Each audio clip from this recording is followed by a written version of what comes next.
Hello, everyone. Welcome to the UK Prepper Network live. Let me know if you can see and hear me okay in the chat. And before we get started, that'd be a good start. That'd be awesome. Lots of you in the chat already. Anyone, let me know. Can you hear me? 5x5. Thank you, Evil Girl. Much appreciated. We can see and hear you. Thank you very much, guys. Much appreciated. Lots of green names in the chat. Love to see it. And lots of blue names, and my moderators are all in there, keeping you all in check. Don't say anything that'll upset YouTube. Don't say anything that'll upset other people. And we're all good, okay? You can have an opinion without being nasty. We'll do a bit of a catch-up, an update, a couple of questions through the Patreon for me, which I'll answer happily, and a bit of a chat. It's your live. Feel free to talk to me in the chat. And then after a bit, we'll get a few guests on as well. So first off, I'm going to update you on the state of the network, as it were. So, drumroll, no fancy graphics today. Nothing coming in. We have 534 members of the UK Prepper Network on the Discord now. 534. And that is awesome. 65% activity rate is the average over the last, 2 weeks. So maybe 35% are just coming on every so often. But it's such an active board. It's unreal. It's absolutely making this network awesome, what it is today. 212 members on YouTube. That's all you guys in the chat there with your green names. I've been telling people it's $2.99. That's the next level up. Actually, it's 99p. So I am the same price as Brian. Cheap as chips. That's for the YouTube membership. It gets you nothing but silly emoticons. And I might do a couple of draws for you in the future, but it's just another way to support. We've got 37 members of the 10% club. What's the 10% club? Well, it's not the 90% of people that are going to die during SHTF. It's the 10%, and it's also known as my Patreon supporters. So they get access to unfiltered mic. They get extra videos. They get PDFs, files, charts, guides, unfettered access to me as well through Patreon, and it's the best way to support the channel. So thank you to you guys. That is absolutely awesome. What's the link to the Discord? I didn't prepare anything. I'm terrible, aren't I? Absolutely terrible. This wasn't coming on as a sales pitch, so I didn't pre-prep any of the links. If I click share, copy link, it's probably going to be one of those massive ones. Delete all that tracking crap, and it should be that. There you go. It should be there. There you go. There's the link for who asked for it. Stuart Inwood, become a new member. So, the network growth is absolutely awesome. Much appreciated, Stuart, and much appreciated New City Prepper, both of you becoming a member today. Awesome. Hey Mark, how you doing? E-backpacking adventures. Barnsley Prepper, it means they're a member. Yes, that's that. The green people are members on my screen, and the blue people are moderators on my screen. I don't know if you guys see it different depending on what device you're looking at. But the Patreons have sent me some questions through to answer as well, so I'll answer them shortly.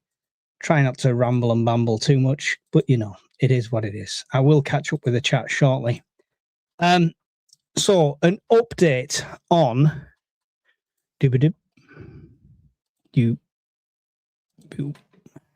that one. There you go. An update on this, my fundraiser for the Bradley Lowry Foundation. It's moved. It was going to be the end of May, and it's moved now to the end of July. It gives me extra time to train, but that wasn't the reason for the move. The reason for the move is an upcoming awesome video that I'm going to be doing with the Fireside lads, which was the end of May as well. Plus, also something else I'm doing at the end of May now. So yeah, walking, hiking with all my gear, doing the West Highland Way in reverse We've raised £334 so far of 15 supporters and £65 through PayPal of 5 supporters. So you can donate through Just Giving, which is the best way to do it, or through PayPal. Make sure you save for charity on PayPal because people send me personal donations on there as well. So make sure you mark what it's for and it'll all be added into the totals. But I don't think I'm in any fear of getting waxed this year like I did last year when we hit £1,000. I think I'm safe. 399 total. I'm safe from a waxing this year, luckily. But it's the cost of living. It's the times it is. I'm just buzzing to raise as much as we already have done. So,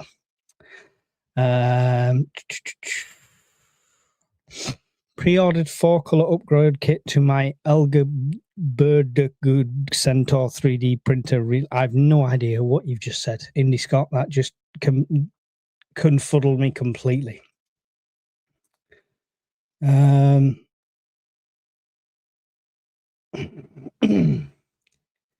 that was supposed to be chaps and ladies. Sheesh. Wow, what did you say? Oh, chaos and ladies. Nice. I think you got it right. Excellent. So yeah, the network growth, absolutely amazing. Update on this, the Scottish Prepper Meet. People have been asking me, how many people's going to be there? What's it going to be like, etc. Well, now I have the numbers.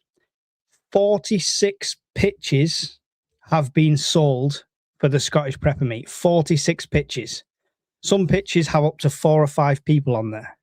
So we're well over 100 guests already coming to the Scottish Prepper Meet. And there's still spaces. You can still book it. Go to ukpn.org, go to the shop, and on the front page of the shop, you will see tickets for the Scottish Prepper Meet. But yeah, awesome. 46 pitches already.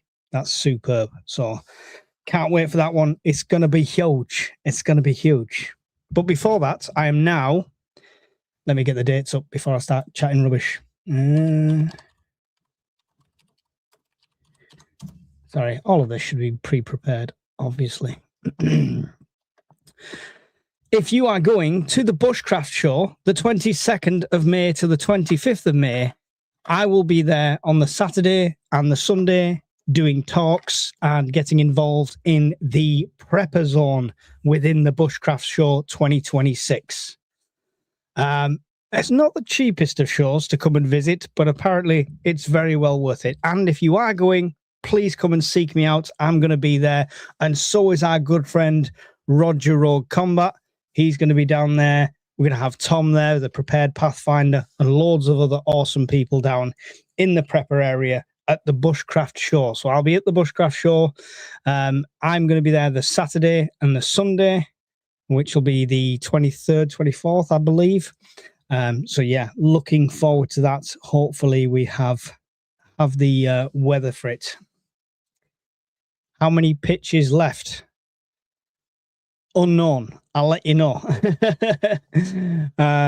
We'll be squeezing people in. There's a limited number of camper van pitches left, but I think we're still good for camping pitches. I think we should be fine for anyone else that wants to book on. I'm pretty sure everyone who's already wants to go is booked on. I don't expect loads last minute coming in, but you know, that's the way it is. No, thank you. I feel sorry for Harry, actually. He's married to a crazy thing. All right, okay, we're having our own little conversation going on here in the chat. Get involved with me. I just facilitate a chat room here. That's all I'm doing. Right. So cool. Scottish Prepper Meet network, over 500 members now. Superb. Charities. Yeah, cool. Also, through having my arm first of all, I got these made, which there's only about 15 units left, I believe. There's not many left. Velcro backed, super thick, awesome quality rubber patches. And my arm got twisted into doing one without the writing. So we've now got this on pre-order. And that's without the writing, a bit more discreet, apparently. And we have these as well. This is a AI render of what it will look like when it comes. So the ring has gone through the flag, which it won't actually do that on the one. It's just an image. So we have both of them. Do you know what? I should probably get the shop link up.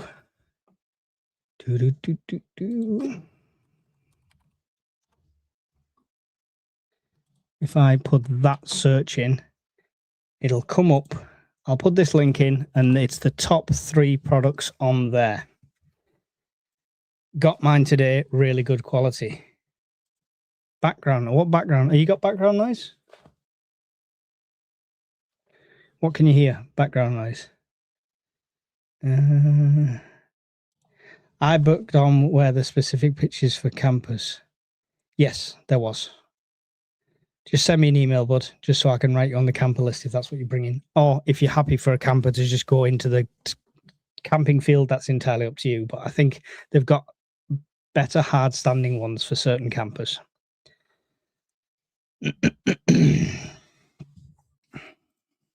Ordered one already and a keyring. Awesome. I got my patch, although I did have to chase Baby Evil for it. Excellent. So they're there anyway.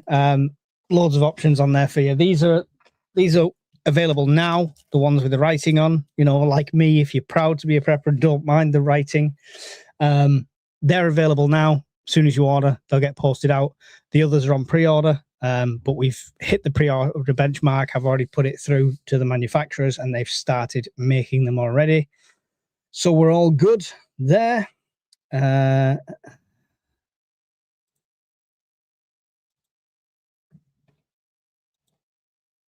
you hearing baby chaos in the background? Is that what you can hear?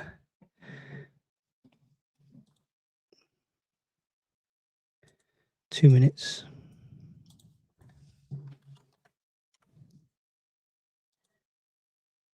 I'm going to send the invite out to our guests. I might not introduce them straight away, but at least they'll be in the green room ready to join.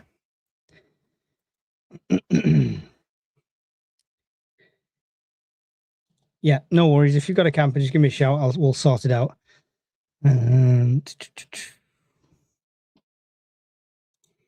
Is there a video? All right. Okay. I have the baby. Right.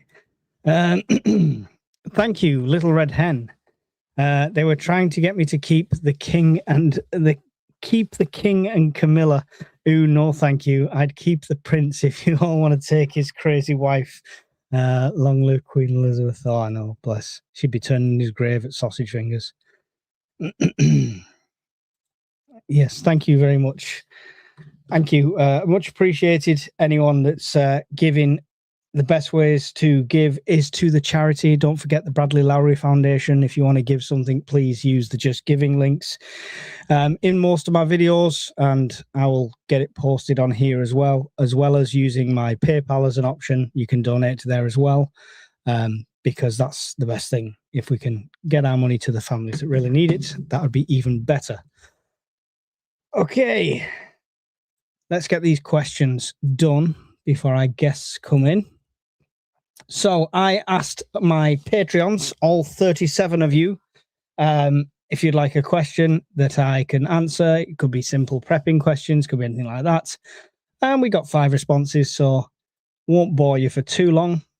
So Metalhead Doc said, what are your biggest challenges in prepping? Finances, space, local regulations, and how do you overcome them?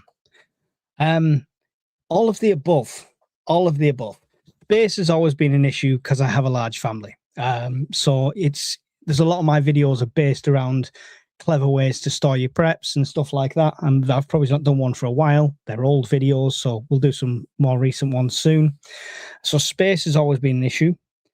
Finances is an issue for everybody in the UK, Metalhead Doc, because I know you're from the United States, I believe. The cost of living crisis over here is absolute nightmare. Most people are paycheck to paycheck, so it's just little bits as and when we can. So finances have always been a restriction. I have been very lucky in the fact a lot of people send stuff off my wish list and stuff, so that's awesome. And local regulations. Well, If this government doesn't know what to do with something, they ban it. Yeah. Oh, it's a zombie knife. Ban it. Oh, it's a crossbow. Let's ban it. Oh, handguns. Let's ban them. So, yeah, local regulations is always going to be a nightmare in this country, but nothing I can't overcome, to be fair. But, yeah, how did I overcome them? Little and often. Both with the finances and space, it's little and often. Build it up over time. If I'm going doing shopping, a weekly shop that usually costs me £40, £50, I spend an extra £5 or £10 on some stuff that specifically goes into the prepping cupboard. So that's the way to do it, and that's how I've overcome them. So thank you for the question, Metalhead Doc. The next one was from Barb. Barb asks, except for food, water, warmth, shelter, what's your biggest worry with young children in SHTF? And what is the most important prep you have for them? Security and entertainment, Barb. Entertainment's a big one because entertainment falls into security as well. Anyone who's got young kids, if they're bored, they get loud, they get dangerous. Keeping them entertained is one of the biggest preps to have for young kids. Because if you have to be quiet for any reason, if you have to, keep it down, especially on an evening when sound travels, if there's power outages and stuff like that, you really need to keep them occupied. Even when I did my 48-hour blackout and it was just me, I got bored. I was reading all sorts of random books and stuff like that. I was quite bored at that point. So kids would be an absolute nightmare. So your exception of food, water, warmth, shelter, then shelter technically we could class as security, then it would definitely be entertainment, Barb. And yeah, how have I combated that? Every single charity shop, vintage board game that we've found that is now stacked up. We've got 2 drawers of board games, about 4 of them under the dining table on the little shelf, and then a shelf of about 6 over on the back shelves as well. So we've got a stack of board games, cards, little stuff like that, and lots of colouring pencils. So yeah, boredom, entertainment would be the answer for that one.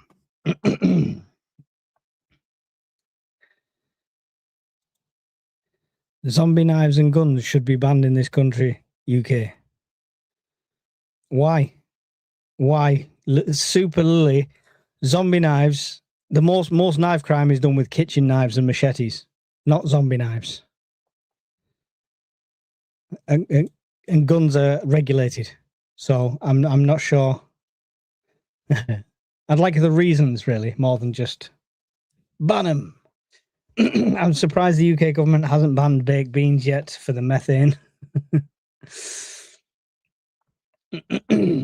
I've been buying DVDs from, this is a good one as well. I've got 2 portable DVD players that take a USB card.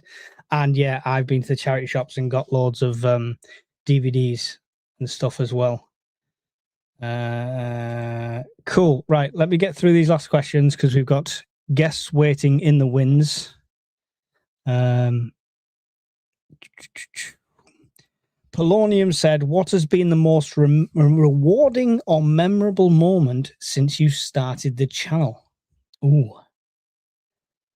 Can they be 2 separate things? So I think the most memorable moment would be the castle camp out with Alan and Brian, which, as if we recall, oh yes, that's steep when you come down this. Oh, you fucker! Like that. Oh. Shit, man, you okay? Oh, I'm all right. Are you okay? Beep.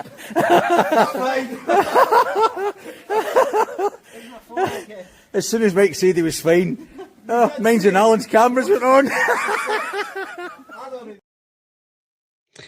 Yeah, so that's probably my most memorable moment, as it were. The most rewarding was the first Scottish Preppers meet. I mean, the reward itself is having this community. I've been able to go and have local meets with my zone and get to know people in the area, people close by that prep as well is always great.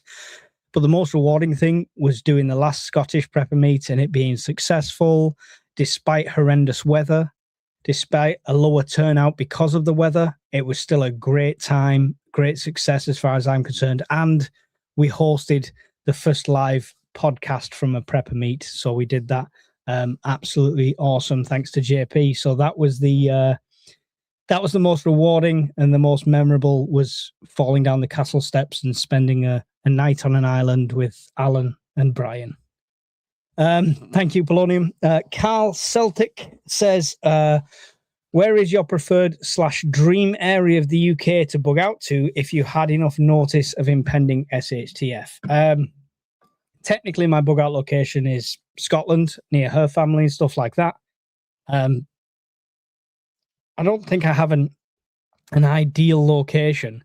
I've always said if I had the money to buy, it would probably be Lake District kind of area.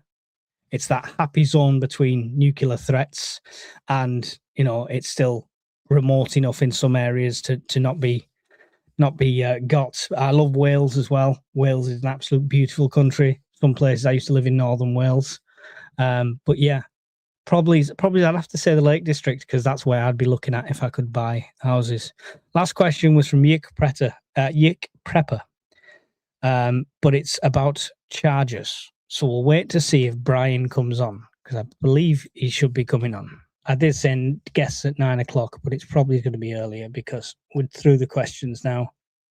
Let me just make sure he's got the invite. I can't find him. There he is. Okay. Right.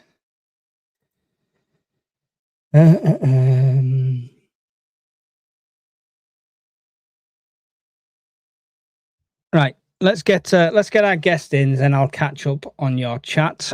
First off, we have John. Look at what's with the Illuminati, John. Come on. I'm doing my Starmer triangle to show that everything I say is false. In your Bond villain chair with no light on. What is going on? I'm in my office. This is the government for you. What can I say, guys? How's the home gym working out? Asked Evil Girl. Them weights I got from Amazon were absolutely great, an absolute steal, and yeah, it's going well. Thank you very much. Starmer all-out attack on internet freedoms continues, with plans affecting VPN, digital age verification, data collection, and surveillance. Well, it was expected. We need to teach our kids how to be quiet in an emergency to show them it can keep them safe. Yeah, I know. That's going to be a difficult ask for a lot of kids. Do you know how many kids running around with zombie knives, especially here in London and other big cities? And have you forgotten Dunblane? No, I've not forgotten Dunblane, Super Lily. So Dunblane was an idiot who had firearms, who, if the checks had gone through properly, he should never have been awarded them firearms. And somebody didn't do their job properly. But instead of fixing the system and sorting that out, they just outright banned them. So what about the cars that are driving through pedestrians? Do you think we should ban all vehicles? Ban all public events? Ban all fireworks? Ban all kitchen knives. Most knife crimes done with kitchen knives. Should we ban all kitchen knives? It's not about Dunblane. Dunblane was a terrible tragedy, but that's not a gun's fault. That's a person. If he didn't have the guns, he would have done it with kitchen knives. He'd have done it with baseball bats. It could have been even worse. We don't know. So, and the people running around with zombie knives can still run around with machetes and run around with everything like that. Zombie knives was just a get-out clause. I want your take on that, John. Yeah, well, you've also got Hungerford, and he was a licensed firearms holder. There's a recent event. I was actually on the Isle of Skye for it. A guy tried to kill his brother, who was the shotgun owner. Went to see his brother. Hello, brother. Can I have a look at your shotgun? Because I'm thinking of getting one. Because he'd found out his brother was having an affair with his wife. So he asked to have a look at his shotgun, put a couple of tubes in, and shot him. And then went and shot his wife. And then went and shot his physio. And then went and shot his mental health nurse. and then didn't have the guts to shoot himself. So it's not. I think if someone really wants to get hold of a firearm, they'll manage it somehow. As you absolutely correctly identify, most knife crime is with a kitchen knife. The guy who got tasered yesterday and appeared in court today, he had basically a kitchen knife. It wasn't. It was what, 4 inches? Yeah. It wasn't an 18-inch zombie knife. So yeah, where'd you stop? Frankly, zombie knives were useless. They were ornamentals. They were for collectors. They're used by kids to make themselves look hard. Yeah, I'm a proper geezer. I'm a proper gangster. Look, and it takes them 5 minutes to get it out of their trouser leg because it's so long. and which is a big problem on the streets of London. I'll give you that, but you don't tackle it by banning them, because you ban them, criminals don't listen to bans. There is illegal guns in this country. There is illegal weapons in this country.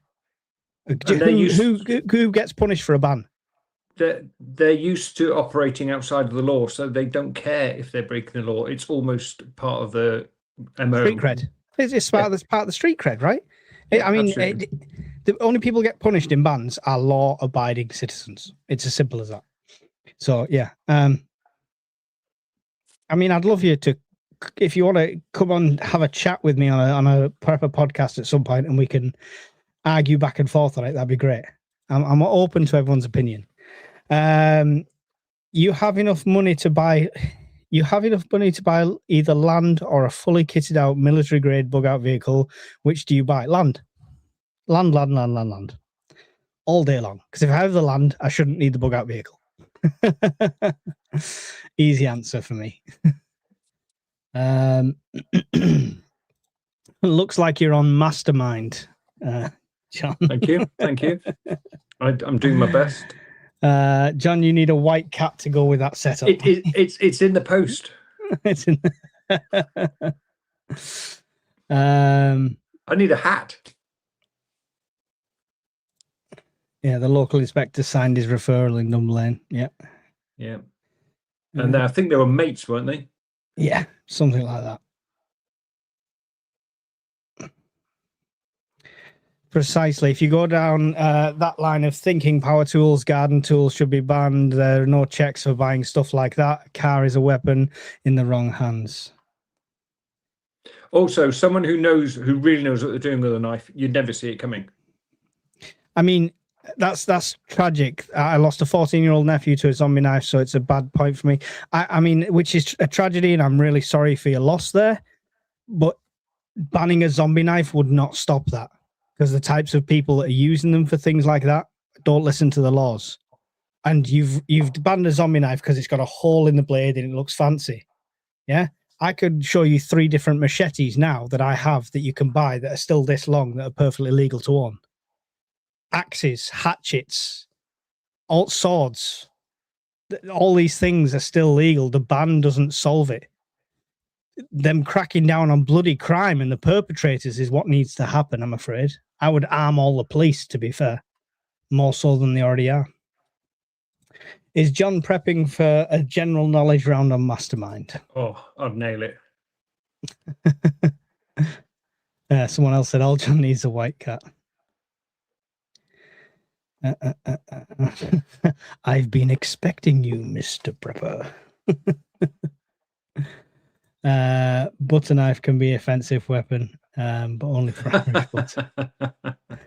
I'm just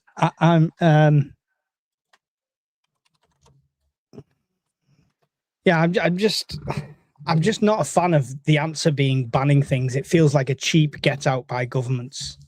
It's a stunt to sort of say, look, we're doing something like a potential crossbow ban.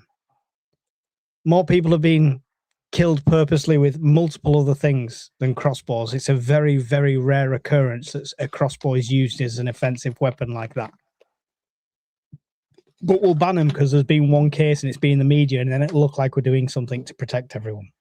And that's a good point you might make there, Mike, is that the governments, because there are 4 governments in the UK, are very, very reactive to media coverage. If something gains traction and it's in some local paper, it's picked up by a regional paper, picked up by the national news, and it gains traction, and someone starts a campaign, a campaign against it, blah blah blah blah blah. They just want it to go away. Oh, we'll ban it. There you go, done.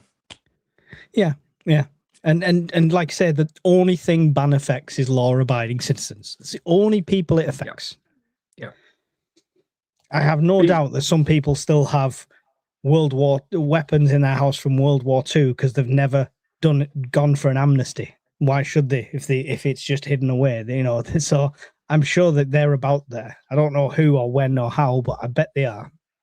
Yeah, and it comes back again to people who don't respect the law, don't give a stuff if you ban it or not.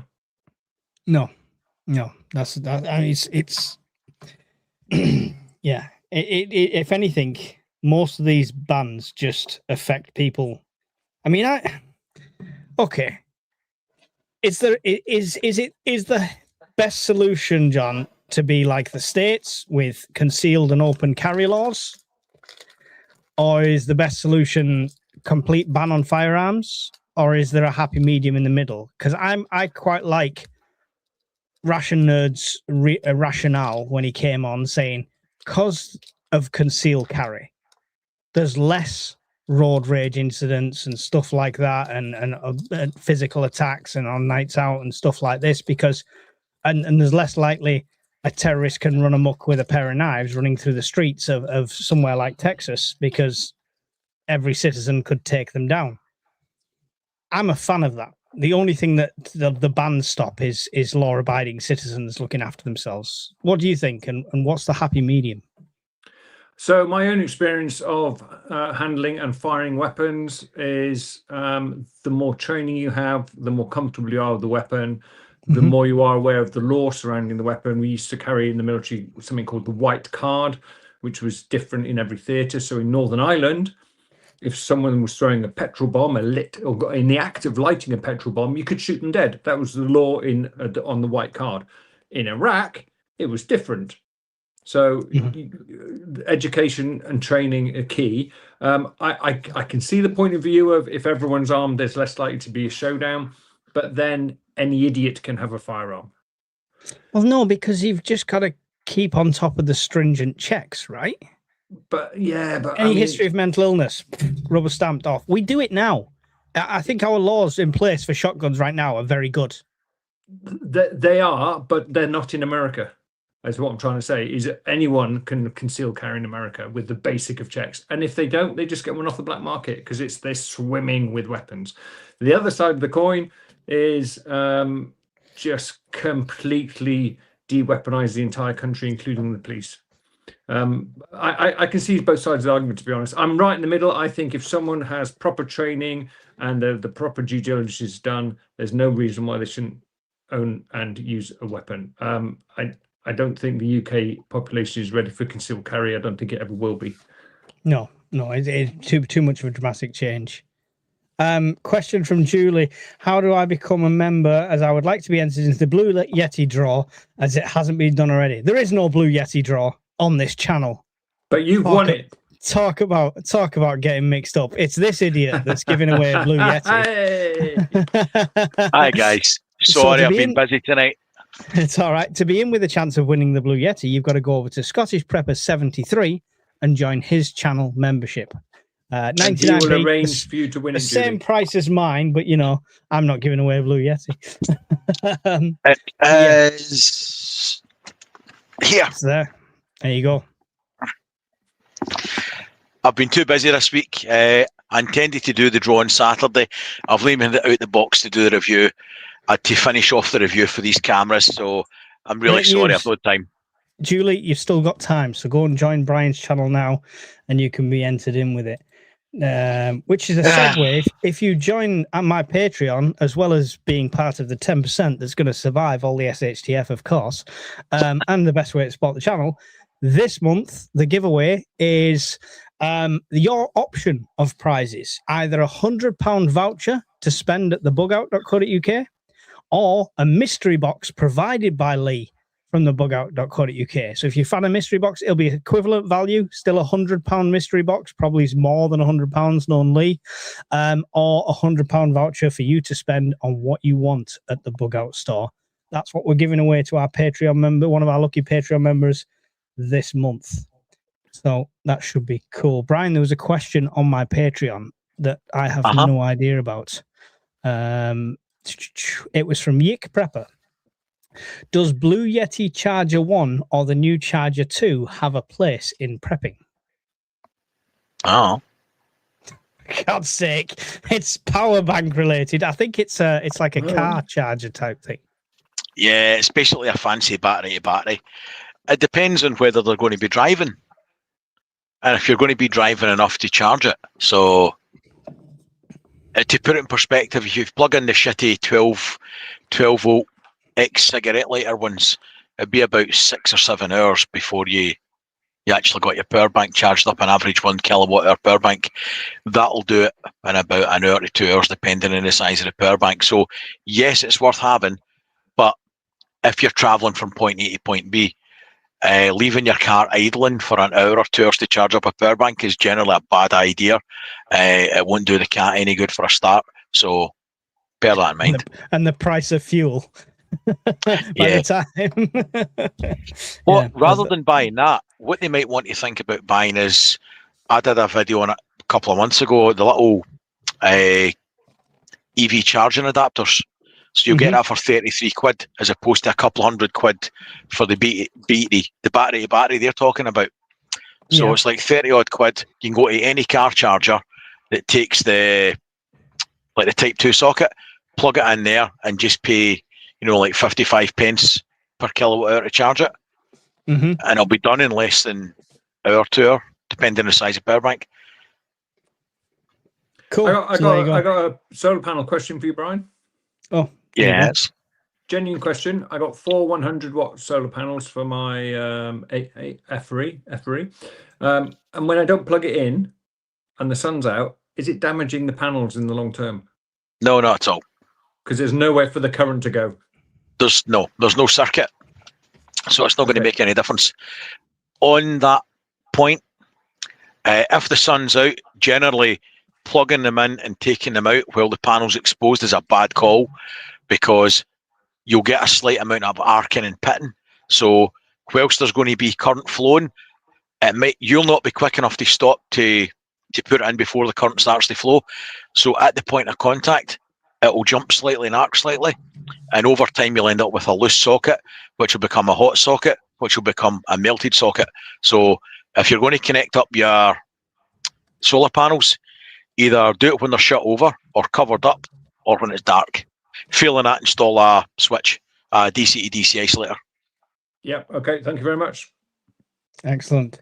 I will be in both channels. I just want to know how to become a member. So if you're in the live chat on one of the channels, you should have a little dollar symbol at the bottom, which you can click on that and do it. Or if you I'm not even running it. If you go to the bottom of any of our videos, Brian's or mine, there should be a join option there. Next to subscribe, or on the main channel homepage. Just look for the join button or the little dollar symbol. I'm not even organised enough tonight to stream it, mate. I've seen local gangs are carrying screwdrivers now to avoid illegal behaviour. I mean, still illegal. Technically is legal, yeah, if you're not for non-valid reasons. Madness. There you go. She figured it out. There you go. Julie became a member. Thank you very much, Julie. Much appreciated. Welcome. What are the odds of her winning now? Yeah, she will be the 128th member. 127 to 1 then. Excellent. Which is good odds for 99 pence for a best part of 200 quid power bank. I'm almost tempted to join. New to prepping, I have about 1k worth of stuff from water purification to solar generator, setting it up in my cellar. I have no window. Would you recommend an air purifier or dehumidifier? Dehumidifier. Yeah, dehumidifier definitely in the UK. The air purification, it depends what you're prepping for. That's very nuclear. There's a guy I did an interview with. Go back on the Prepper podcast. He made a film basically a prepper film, and I interviewed the director. He has a company that sells them at a very good price if you're after a proper filter. So you'll have to go back and find that video for the link on that one. But definitely temperature and environment control is the key thing. Damp can kill cans if they're not stored correctly. So definitely worth considering. NBC requires specific filters. Yeah. I can't remember the name of the company. I'll have to dig it out for you. HEPA, No, yeah. the one that the guy that I interviewed, he had a company that made his own. Basically, he showed it in the film working, kind of thing. So, John's looking off into the middle distance like he's taking a headshot for something. I'm looking at the text on my laptop. All right, is that the government bulletins coming in saying stop talking to these? I have a feeling that we got about 3 months before things go horribly wrong. Okay, we'll dive into that shortly. Okay. I don't know what's been said at 1 o'clock today. Did Trump tweet around 1 p.m. today? Because between 1 p.m. and 2:30 p.m., the Brent oil price dropped. It was about 111. It's down to 108 now. And then he said he wasn't happy. After. I mean, he wasn't happy. It's still at 108.22 and $112 day high today. He has taken all tariffs off whiskey, Scottish whiskey. He's taken tariffs off Scottish whiskey. Yep. Excellent. For the king. Yep. In honor of the king. He's also slapped on more tariffs on cars and trucks imports from the EU today, from 15% to 25%. Yeah. Excellent. It's everything just keeps adding to this cost of living nightmare. Did you see what I posted about electricity today? No, go on. So last month I posted that the NESO, who basically look after the grid and balance it, said everything was okay, right? Yeah, everything's always okay. Then a month later, they usually come out with some pile of shit saying it wasn't. So they said that because of the increase in solar panels, they will have difficulty potentially balancing the grid. And as such, they might have to do demand control measures, which is basically give you free electricity as a soft measure. Q today, Octopus Energy sends out an email to their customers saying, in the past, we've given you free energy windows where you can import your electricity for free. NESO's going to do it now. Watch this page. And they actually said as part of demand control measures on the email. Right. Okay. Wow. So the demand control measures, that means so they can turn that on so everyone starts charging their electricity or pulling their electricity in at the same time, which helps that demand control, right? So what they're basically wanting is, if we've got an overproduction of electricity, to encourage people to use it, they'll give you it for free. So they're having problems. They don't know how much electricity is coming in from solar. They can't turn it on or off. They don't have control of that. Although, if they really wanted to, they probably could. But that's a different story. So to control it, they'll try and predict demand, and then they'll offer you free electricity windows. Right. MC Horton said, so we can charge our batteries for free. Yes, they do that just now with Octopus. Yep. So they do that just now. Octopus have been doing it for years. They'll send you a notice out saying between the hours of blah and blah, use all the power, and they'll basically not charge you for it.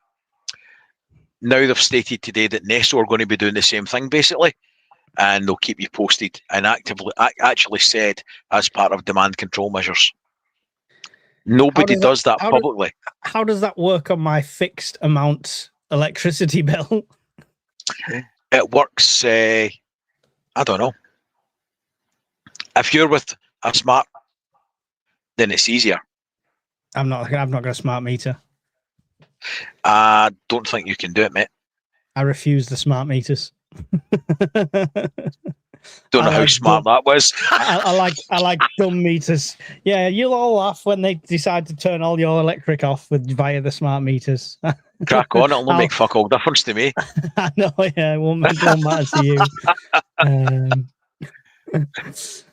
Oh, excellent. Yeah, so go on, John. 3 months. Talk to us. Sell us on the dream. I can't tell you anything. For fuck's sake. But do you know what? Goodbye. It's just... I got a feeling. So I got a feeling that jet fuel might be getting a bit short in a few months, and I got a feeling that no shit. We told you that 2 weeks ago, John. You didn't believe us. And I also have a feeling that a lot of work is going into. I don't know. I'm just guessing, of course, that a lot of work is going into the six months from start of conflict to the 18 months from start of conflict window. Right. Okay. I mean, yeah. Now prep. We're in a very, very fortunate position. Is that we have foresight. Should that be true? We've got four skins for a prime minister. Stop it. Fucking foresight, foreskin.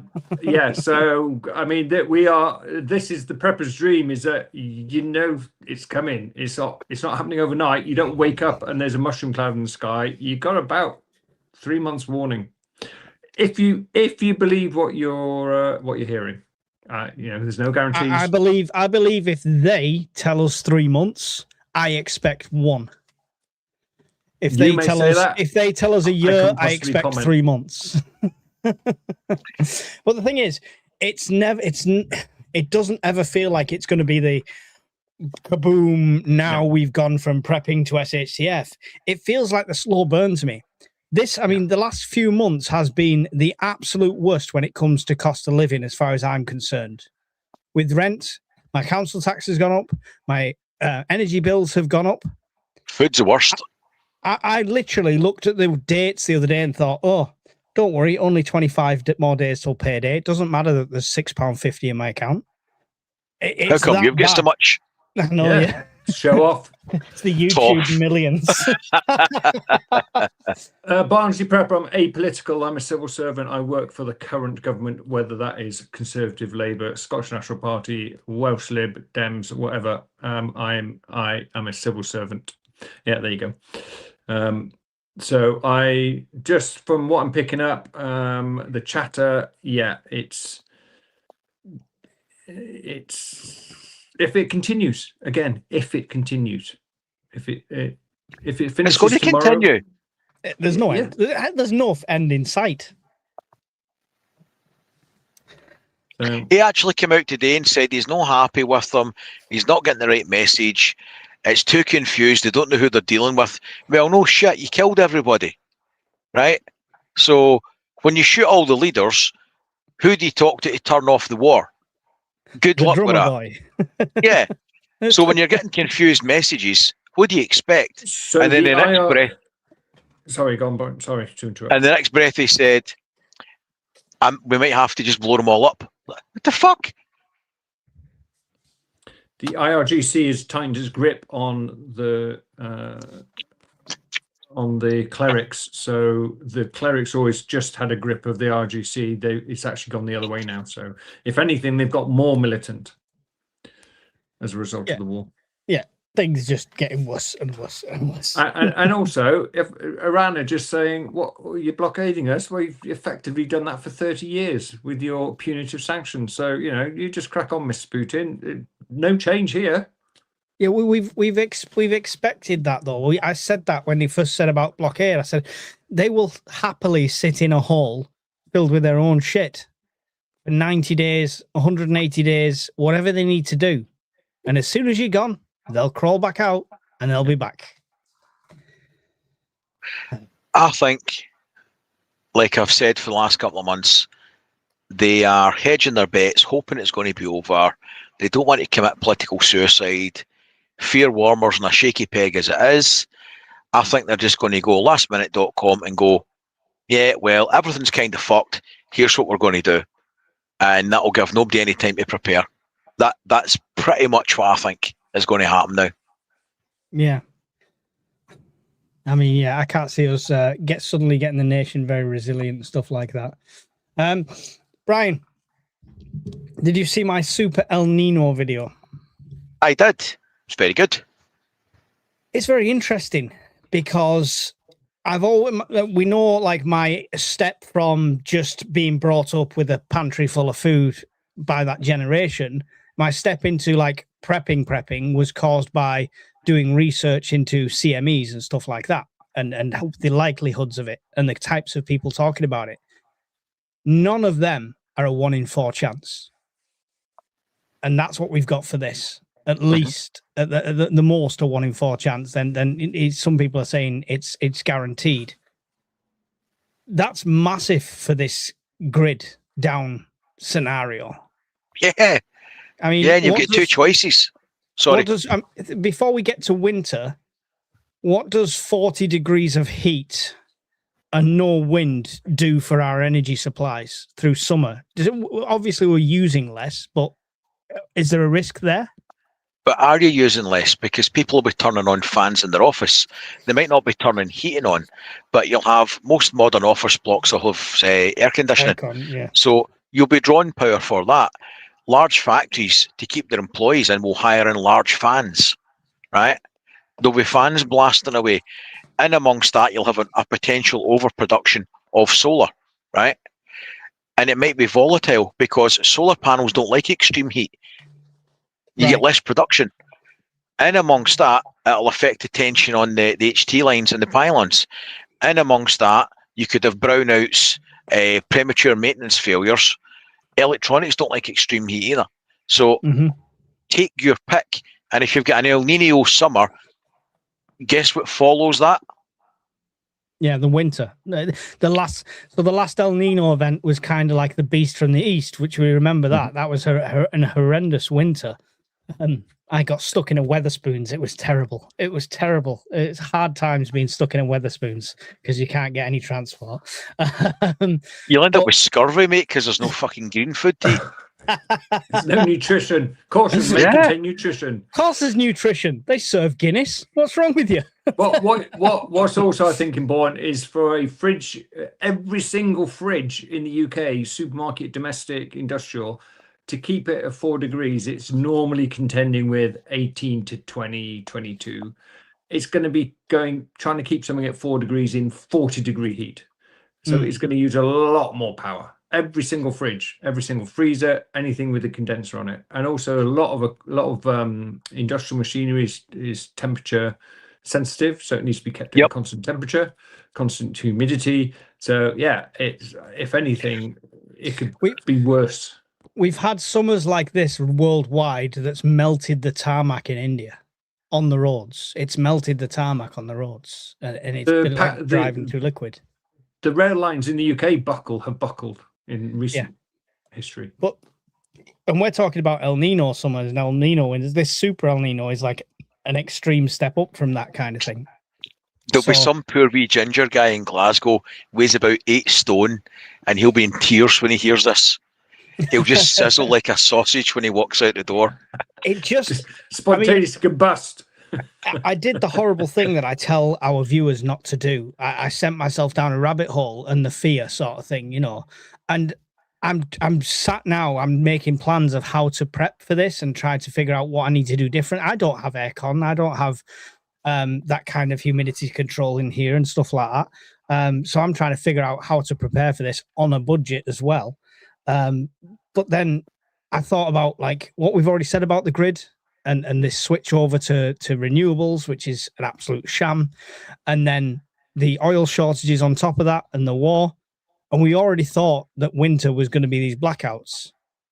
So if it's an Super El Nino winter, a beast from the east, Brian, blackouts guaranteed, or can they do something about that? If it's like 2010 and it's a protracted cold spell, right, and it's a protracted period of low to no wind, then sure as shit you're going to have problems. 100% you're going to have problems. I have no doubt in my mind that you'll have problems. But the backtracking slightly, a question that always comes up when people are talking about power and how long will it last is how long will this power bank run this fridge or freezer, right? And one of the stock answers I always say is it depends on the temperature differential, right? So if it's like minus 18 in your freezer and it's 20 degrees outside, then it won't have to work as hard, right? Common sense. Mhm. However, if it's minus 18 in your freezer and it's 40 degrees outside, your compressor's going to be churning all the time rather than spot working, right? Rather than working now and again to put the refrigerant around. So it'll affect everything. So you'll have less efficiency out your fridge freezers and stuff if the temperature differential is like that. I mean, in that scenario, I've written off my fridge freezer. I'll be salting meat and stuff like that. That's I've written it off. I haven't got the power supplies to maintain that.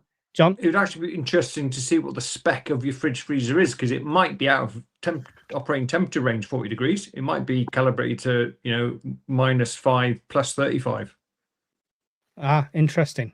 So it may not even be able to keep the freezing process going if it's having to cope with 40 degrees. It may not be calibrated to that temperature. I don't know, Brian. I'm feeling around a little bit in the dark here. Look,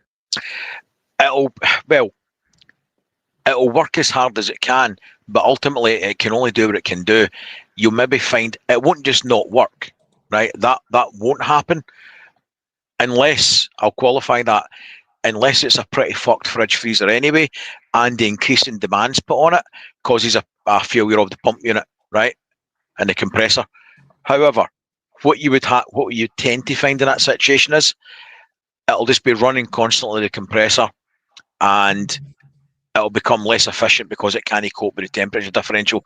And instead of being minus 18, it might creep up till at minus 14 or something. So that would be how it would kind of work. I mean, yeah. I've written mine off. Our department has buildings in every part of the UK. Staff are on 60% office work. Do you think we would be returned to homework as many still have no aircon? yes. Yeah, I mean, they'd have to. There's guidelines, right, for office work. There's safe office work guidelines.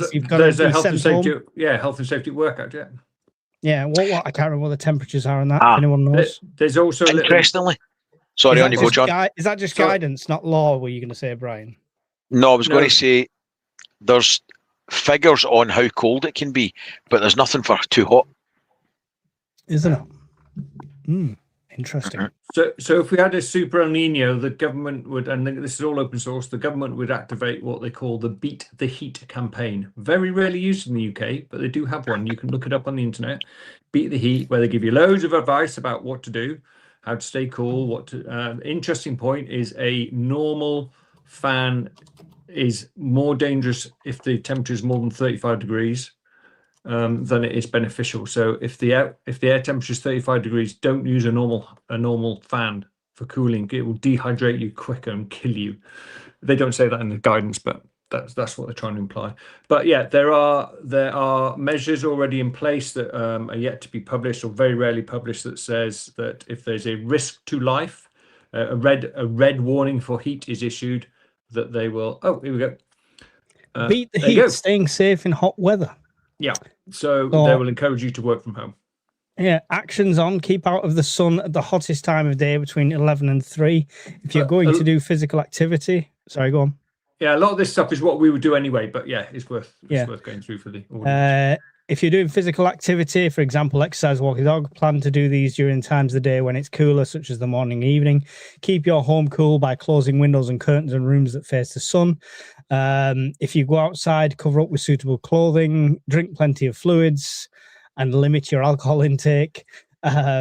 Check on family, friends, neighbours who might be higher risk and all the symptoms. Yeah, there's also heat stroke. Yeah, so interestingly, if you think of the first aid aspect, when someone is really hot, I mean, when they've gone past the point of hot to the point of heat stroke, they stop sweating.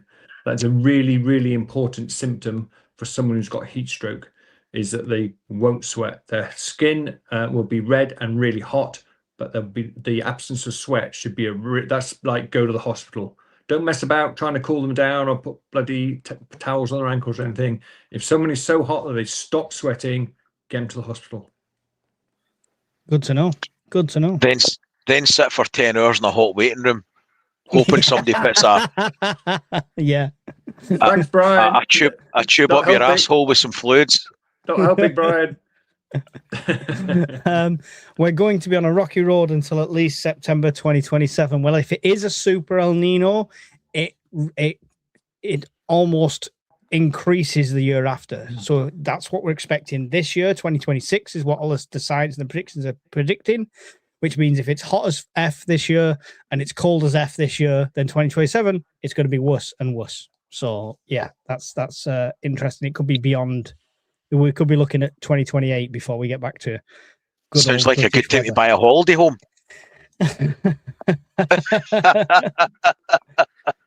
I mean, you're not wrong. You'll be booking holidays to go to Spain to cool down. Do you know the funny thing is, and it drives my wife nuts? I went out and spent the best part of 400 quid for air conditioning for this place, and we've got fuck all in the house. So during Super El Nino summer, you and the missus are having camp beds in the shed. Is that what you're saying to us? There's only room for me and the beans in here. If it got to it, I would sleep in my garage because it's not insulated. It's north facing. It's the coolest space in the house. So yeah, I would genuinely decamp into the garage. And it's on the ground floor. So I mean, I have no plan. This is why I've gone down a rabbit hole and it's scary. We should do a scenario, Mike. We will be doing. I don't know if you want to do that this Sunday, Brian, or if you want to wait on that one. But John's got it prepped. I can do it. I'll just be doing it from the van. From the new van? No, camper van. I've not got the keys for the new place yet. Right, okay. Should we do a week Sunday then? No, it's fine. I'll just do it for the van. Okay. Cool, right. Barnsley Prepper, can we discuss what happens if the UK runs out of energy? What are procedures? Obviously, it's not just straight switch off. There are processes they have to follow, and how much notice will they give us? This is my expert area of work at work, but I also know Brian knows a lot about it. So do you want to go first, Brian? Well, actually, do you want to go first, John, and tell us the government perspective? Then Brian can tell us what to actually do. Yeah, so the government, in theory, will get a couple of minutes' notice that there's going to be a nationwide blackout, because the operators will know that the system is about to fail. Then they would activate emergency messaging to say the power's gone out, but don't worry, we're all over it. Honest. The emergency alerts on your phone. Rate BBC Radio 2, BBC Radio 4. You are very likely to be without power for 48 hours minimum, possibly 72. Thereafter, as they do what they call Black Star, Operation Black Star, you will start to get sporadic power. It's not, Brian's putting his hand in his face, right? But the way they re-energize the system, correct me if I'm wrong, Brian, in a moment, is that it's not just a linear. They don't just say, well, let's turn London on now. And then we'll do Manchester, then we'll do Birmingham, then we'll do Glasgow. They have to swap around the energy to re-energize certain bits of it to get it going again. So you need power to make power. So most likely, if it's a massive national power outage, they'll import some from Norway or France to get it going again, or nuclear power station, if they haven't shut down, if the nuclear power stations haven't shut down. So what will happen then for the next 5 days is you will have what they call rotating power cuts. So you will get anything from 1 hour of power a day up to 23 hours of power in every 24. It's hopefully increasing each day from day 5 to day 10, and then after that it should be up. But you can expect to have no power for 48 to 72 hours, and then sporadic power up until day 10 after that, if it all goes to plan. Brian? It depends, is the thing. There's a lot of caveats to this. If it's an extreme scenario like that and we've got a catastrophic failure and everything goes, it probably wouldn't happen like that unless it was a hack, right? And in terms of they couldn't balance the grid because they lost control, then you might see something like that, or an AMP or something crazy. But that, what would probably happen was you would have an issue with balancing the grid, and then as they're trying to do it, you get a failure, or you switch on something else to help balance, and it doesn't happen, and then you have a cast. Pretty much what happened in Iberia, and then you have a cascade of failures that make everything else collapse like a deck of cards. The problem we have is the best way to control inertia on the grid is with large spinning chunks of metal. So steam turbines, whether the steam in the turbine is produced from nuclear fusion, gas, coal, oil, whatever, doesn't really matter what you burn or the rods that you make glow. All you need is steam. You need a head of steam. But we're going away from that, and that backbone that was given us more resiliency and an ability to control is now down here, and all the renewable pish is all the way up here. So if you had a failure like that, if they weren't able to switch things off in a controlled fashion and safety measures cut in, they might protect some of the system. They might not. Things might break, things might fail as part of the failure. So when they're trying to restart it, they'll need power to make power. They'll need power to generate. You need to start spinning the big metal things to get them to produce power in the first place. So once they start to produce power, they'll initialize the grid slowly in sectors, and they'll build from there out the way from power stations and start rebuilding the network over a period of time. As they do that, they might notice failures in parts of the grid that they may or may not be able to switch around and have to affect repairs. How easy that will be will depend on if they can communicate with the linesmen and the techs, because if the power's out for a protracted period of time, think 3 or 4 days, then the cell towers might have run out of power. The standby generators are flat. So it'd be very difficult to coordinate the men and material to get them into place to fix any problems with this point. So I know that sounds pretty grim, but that's my opinion based on what little I know. John, do you know if they have a communication plan after that 72 hours? So the assumption is that there would be some power. Everyone would have some power at some point. So the fallback communication is BBC Radio 2, FM, and BBC Radio 4, long wave and medium wave, I think it is. So they are maintained by the UK government and they are supposed to be very resilient. You also have the emergency alert system. I'm not sure how resilient that is, because I know a lot of the comms towers only have 4 hours standby. A few of the really key ones have 24 hours. But I don't mean the radio. I was going to say, oh, that's good if they're radioing out, but they're not going to put out in the radio, Jimmy that lives at 43 Baker Street, can you pick up a transformer from the stores and drive to point A or B? And that's assuming the roads are open, because if the traffic lights go at the same time, you might have traffic stramashes and problems. First responders, wrecking crews can't get through. It's never, in that extreme situation, it would never be just a single point of failure or problems. There would be a cascade of shit. My worry would be that they couldn't coordinate the repairs. They might have the parts, they may well have the techs and the linesmen, but how do you get them there when you can't tell them where the problem is? That's my concern if it's after a few days. Yeah. John's in the middle of a Cobra meeting. No, I'm just sending you something to put up on the screen, if you don't mind. Okay. It's totally dick pics. Oh, go and see a doctor. I don't think that's supposed to be green. It's huge. I don't know how big it's going to get.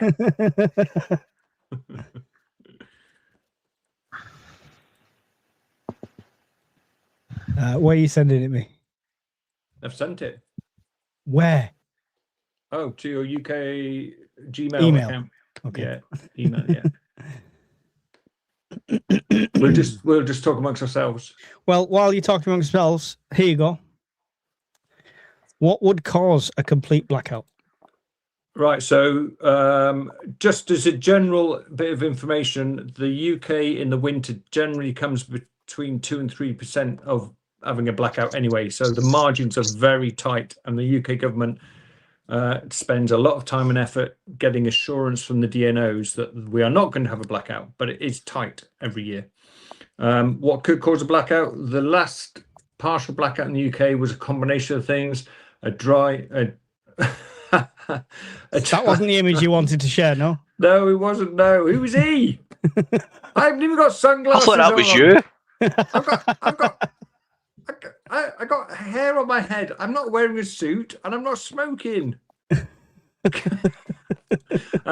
So the nearest we come to a national power outage in recent national MPO in recent times was, I think, Brian, correct me if I'm wrong, a wind farm failed in the North Sea. There was no wind, no sun, and something else went offline, didn't it? And it completely 4 different things happened at the same time. It's always the same in the Iberian thing. It was not one thing that crashed it. It would be a combination of factors. It would be when they're trying to balance the grid and either trying on stream a gas plant to help balance it, and it's not available, or it goes into a shutdown, trips, which then that loss of production makes it worse. So then they might try and on stream. So not January there, but January before, they pay companies to have gas turbines in standby mode to kick in to help out when the grid's struggling, right? When they tried to get them to do that the last time, they couldn't online because they were already online because of the price of electricity, and they were turning and burning anyway. So the capacity that should have been sitting in standby, the greedy bastards were already up and running anyway and taking all the fucking money. Yeah. So what would cause a complete blackout? An EMP would cause a complete blackout. A cyber hack would cause a complete blackout. A combination of accidents, incidents that weren't planned could cause a complete blackout. CME. That a CME could cause. Those are probably the 4 things. Yep. Extreme weather. So yeah, lots of things could cause a complete blackout. I've got the thing you want to share here, John. Yeah, so this is a slide from a PowerPoint I do on NPO, and it just gives you a nice little graphic of what will happen in what area. We could probably share this on the Discord. The only reason I got the top right one in red is that if you look at the evidence, and this is up until the Iberian thing last year, the evidence up to the point where I wrote this presentation in 2025 is that there would not be widespread public disorder by hour 49. You look at Texas, you look at Canada, you look at other places around the world, there isn't widespread public disorder. There's a few spats here and there, but you get a few spats here and there on a Saturday night anyway. So that's why that box is red. Would I change that now? Probably, having seen the Iberian incident.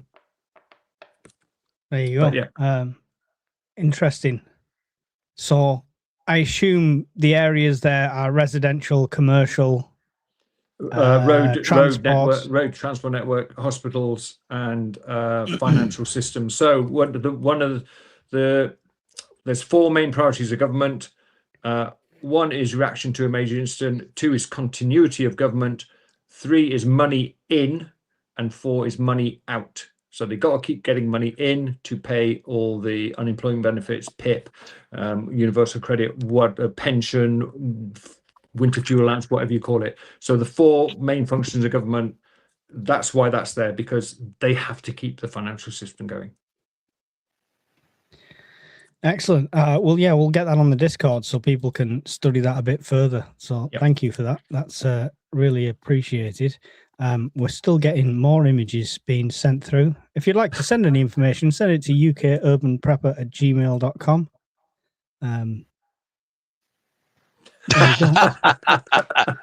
That would make an awesome profile picture. I told him.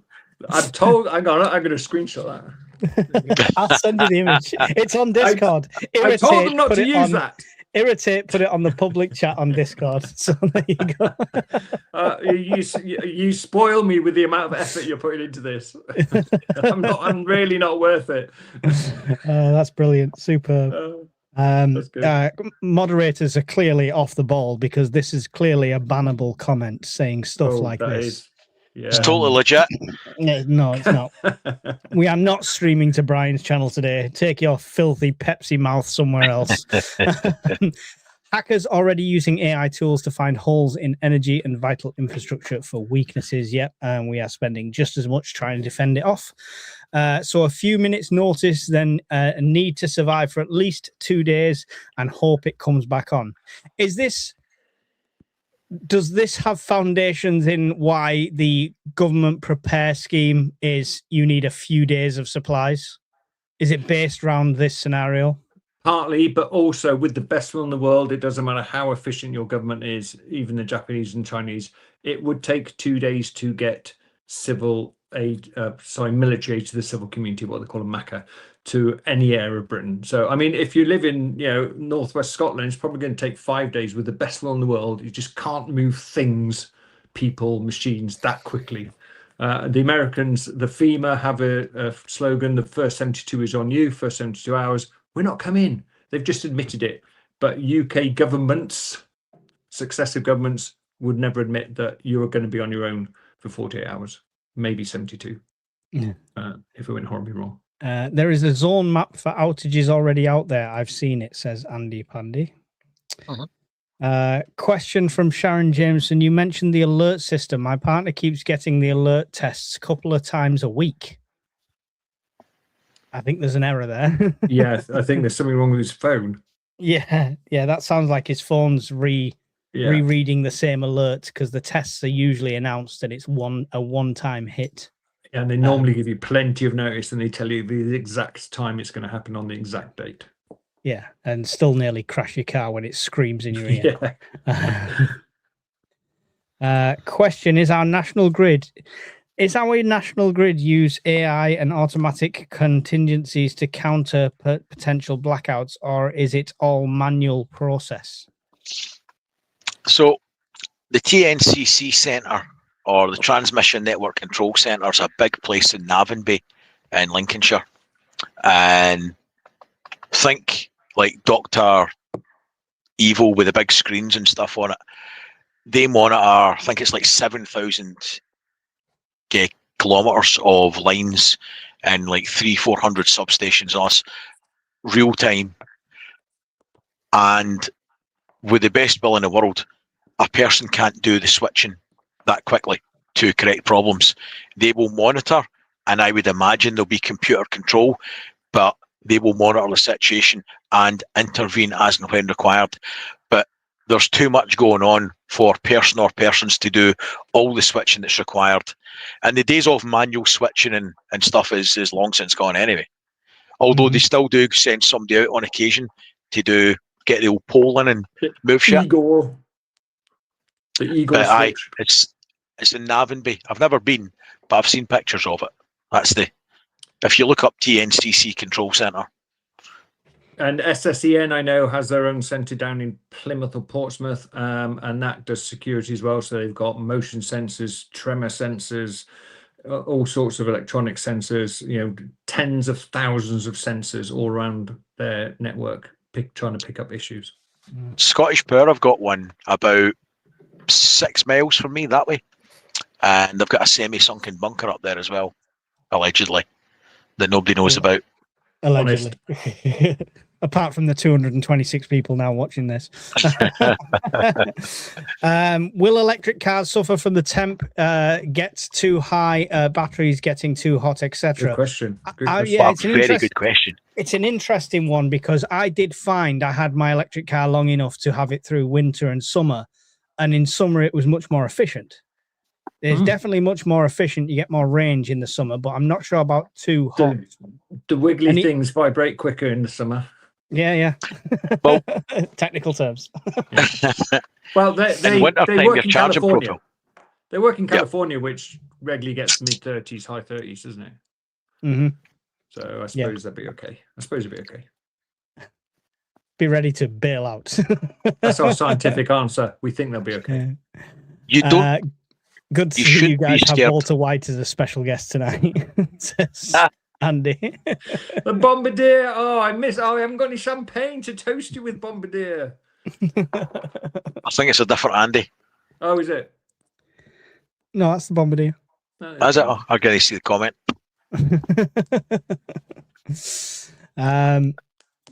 Prisons, are the cells electronic locks? Now, this is a No. very interesting area. I don't know. No, I don't think they are in the UK in most prisons, unless they're doing it in the new super prisons. I have no idea. So, yeah, prisons are a very interesting thing because you can't just open all the doors. A lot of prisons in Scotland have a lot of standby power. There's one prison in Scotland that has 16 days of standby power. What happens on day 17? So much so that I've actually suggested they're using it as an alternative seat for government if Holyrood House gets taken out. But they've not taken me up on that offer. But there you go. Yeah, if they need to let everyone out on day 17, we've probably got bigger problems than that. Would that be the thing, letting everyone out? I don't know for sure. Somewhere in my mind, it's they would let them out within the confines of the prison, so they wouldn't be confined to their cell. They'd be given free roam. What was that film where they turn New York or Manhattan Island or something into a massive Escape open prison? from New York. Yeah. They would just be given the run of the place, so they all did go mental. But I don't think they'd all be let out. I mean, Brian, we've mentioned before that there's a chance prisoners would just be... They'd be shot. Unalived. The war plan that was decommissioned from in the war plan that was disclosed in the 90s for war in Europe during the 70s and 80s, the prisoners were getting shot. That was the plan. They get slotted. There was no other plan than that. They were getting shot. Look at that pussy. And the cat. Thank you, I'm happy that there's champagne in both of those pictures. Although tonight I'm drinking Aldi Ale. So what can you say? What can you say on the old war plan of slotting all the prisoners? Then, John. That's new to me, genuinely. Yeah, I'll just conscript them into the army and send them off. That's what the paras are, really. The dirty dozen. I want to join the paras. Have you got a criminal record? No. Well, go and get one, and then you can join the paras. Is the recruiting officers. How long can you stay alive without power? As long as your skills will take you. Indefinitely, I would like to think. I think I've done enough archaic skills to do that. The follow-up from Vanessa was, if you cannot, then you may have some learning to do promptly, which is true, which is what I want to try and push onto the channels shortly. But I mean, what's the casualty rate there, Brian? Because people have CPAP machines and stuff like that. It's just, is there an expected casualty rate if it's the first 48, 72 hours? Well, it depends if emergency systems kick in and work. And like I've said before, 2 major hospitals had 2 power outages up here in the last year. It didn't work. The backup systems did not kick in because they hadn't maintained them. Standby Jennies didn't kick in. And Forth Valley Hospital, they didn't kick in. And also the one at Hairmyres, they were testing the emergency systems. And it failed. So read into that what you like. Now you're Sherlock Holmes. Sorry. What? I'm not doing any investigating. Come on, people. There John, can you tell us if they expect 48 hours, like you say, do they expect a casualty rate in that time of people that are on oxygen machines, stuff like? I mean, my nan had an oxygen machine when she was still alive, God rest her soul, but she had 2 or 3 emergency tanks in the house, so she could switch to tanks in a short-term outage, but that wouldn't have lasted that long. No, so the official guidance is that whoever provides the equipment should provide a 1 hour power backup system. Oh, 1 hour. There you go. Perfect. Yeah. So the other 71, you're screwed. And that all comes from it started out at 24 hours because everyone thought that was reasonable, and then the equipment providers went for a 24-hour backup pack. That's extortionate, and it's not our problem in inverted commas. So yeah, it all got watered down as government legislation usually does, and it's currently 1 hour is the statutory requirement, and then users of the equipment are encouraged to make their own arrangements. So I think my personal view is that there would be quite a lot of medical related casualties, either deaths or hospitalizations. So that's all I can say about that, really. But we're also looking at when the power goes off. If the power goes off now, we're probably going to be all right because it's quite temperate. If it goes off during a very cold spell or a very hot spell, I think you're talking thousands of casualties in a hot spell. Old and young. That isn't because the power's gone off, it's because they've succumbed to the heat. People shouldn't be I watch all the climate protesters and all the rest of it, and I don't disagree in principle, but they worry about the world hotting up. You shouldn't be concerned about extreme heat. You should be concerned about extreme cold. It's the cold that will kill more. I don't think you should ignore extreme heat. I'd be You can't careful how you ignore it. word that. Yeah. I'll qualify that then. The greater threat is extreme cold. Absolutely. Hypothermia, yeah. Yeah. Over, because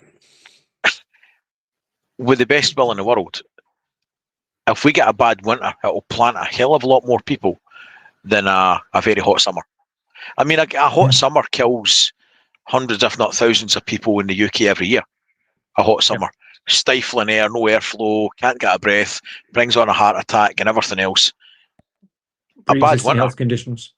Yeah, that's even worse. And if I see your car in the car park on one of those hot summer days with a dog inside, without the windows open, I will smash the window. I will smash the window, and I will not leave a note. I'll probably take the dog as well. Take the dog. Probably worth mentioning, Mike, to people that if they're not on the vulnerable register for their energy supplier, they should go on it, because they're now giving out free power banks, not to keep to use. If you register with your power company for their vulnerable persons list, then they're actively giving out power banks now, like the Delta 3 and stuff. Is it the same sort of thing? If it happens, they come round and deliver it? No, they're giving it in advance. No, they're giving it up front. Okay. They're dishing them out now. Right. Interesting. I will follow that up. I have a pregnant wife. I'm technically eligible for the vulnerability register. I need to figure out how to deliver a baby just in case, don't I? It's just I've got a baseball catcher's mitt. That's just all I should one of those books you got there, Mike, will show you how to do it. That's fine. What, Arnold's Encyclopedia of Bodybuilding? Let's see. He's got a pregnancy section at the back, page 84. Yeah. If you had money in the bank, would you take it out? No, because the bank machine doesn't let me take coppers out. Coins. Do you remember back in the day you could take a £5 out of the bank machine? Oh, good old days. I'm not telling you to do that.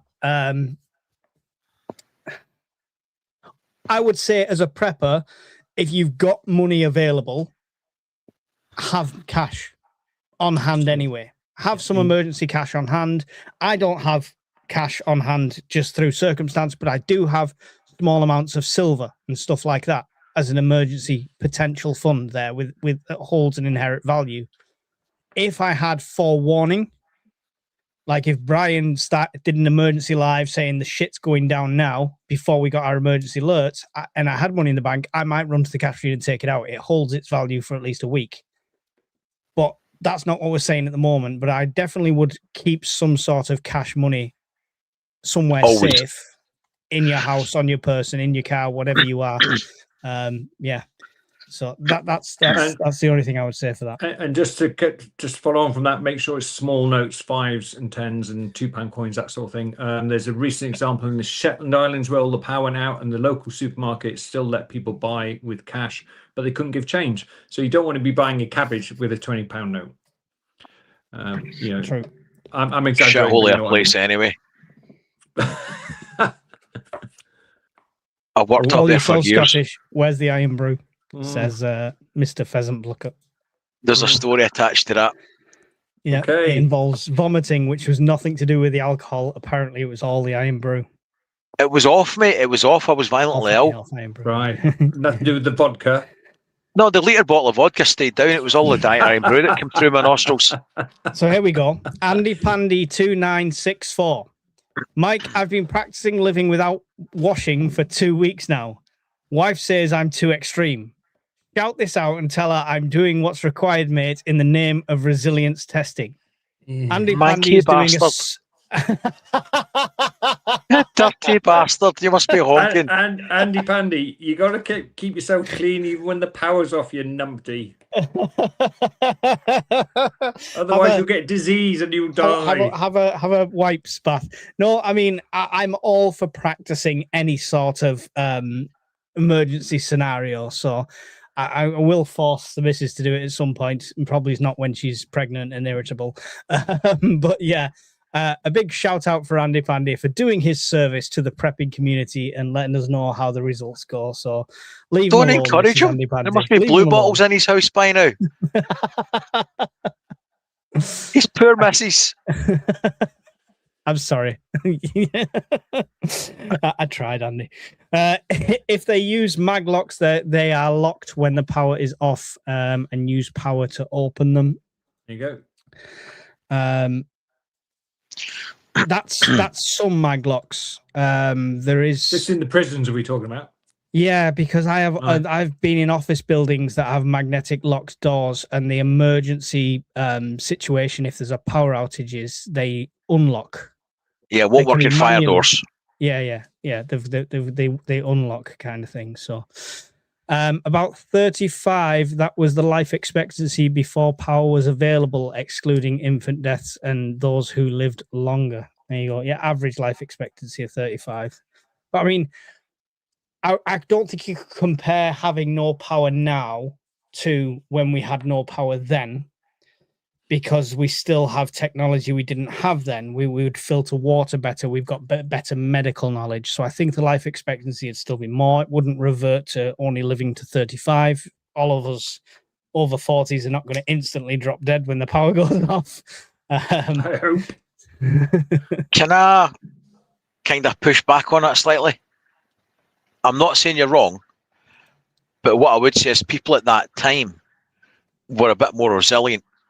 People at that time could cook, prepare food, would actually know where to go and get water in the first place. They wouldn't be sitting aimlessly looking at a tap going, somebody needs to fix this, like they would now. I'd rather be in that time scale with the skills up to the 35-year-old than most people now, because they haven't got a fucking clue. Oh yeah. Life expectancy through Darwinism is very short after SHDF. Only got £50. I have around £200 on the fireplace, but the window cleaner keeps taking it. I mean, if you don't want to put it in your fireplace and you don't want to keep it in the bank, you could always just go and buy some really quality patches, t-shirts and hoodies from my merch store.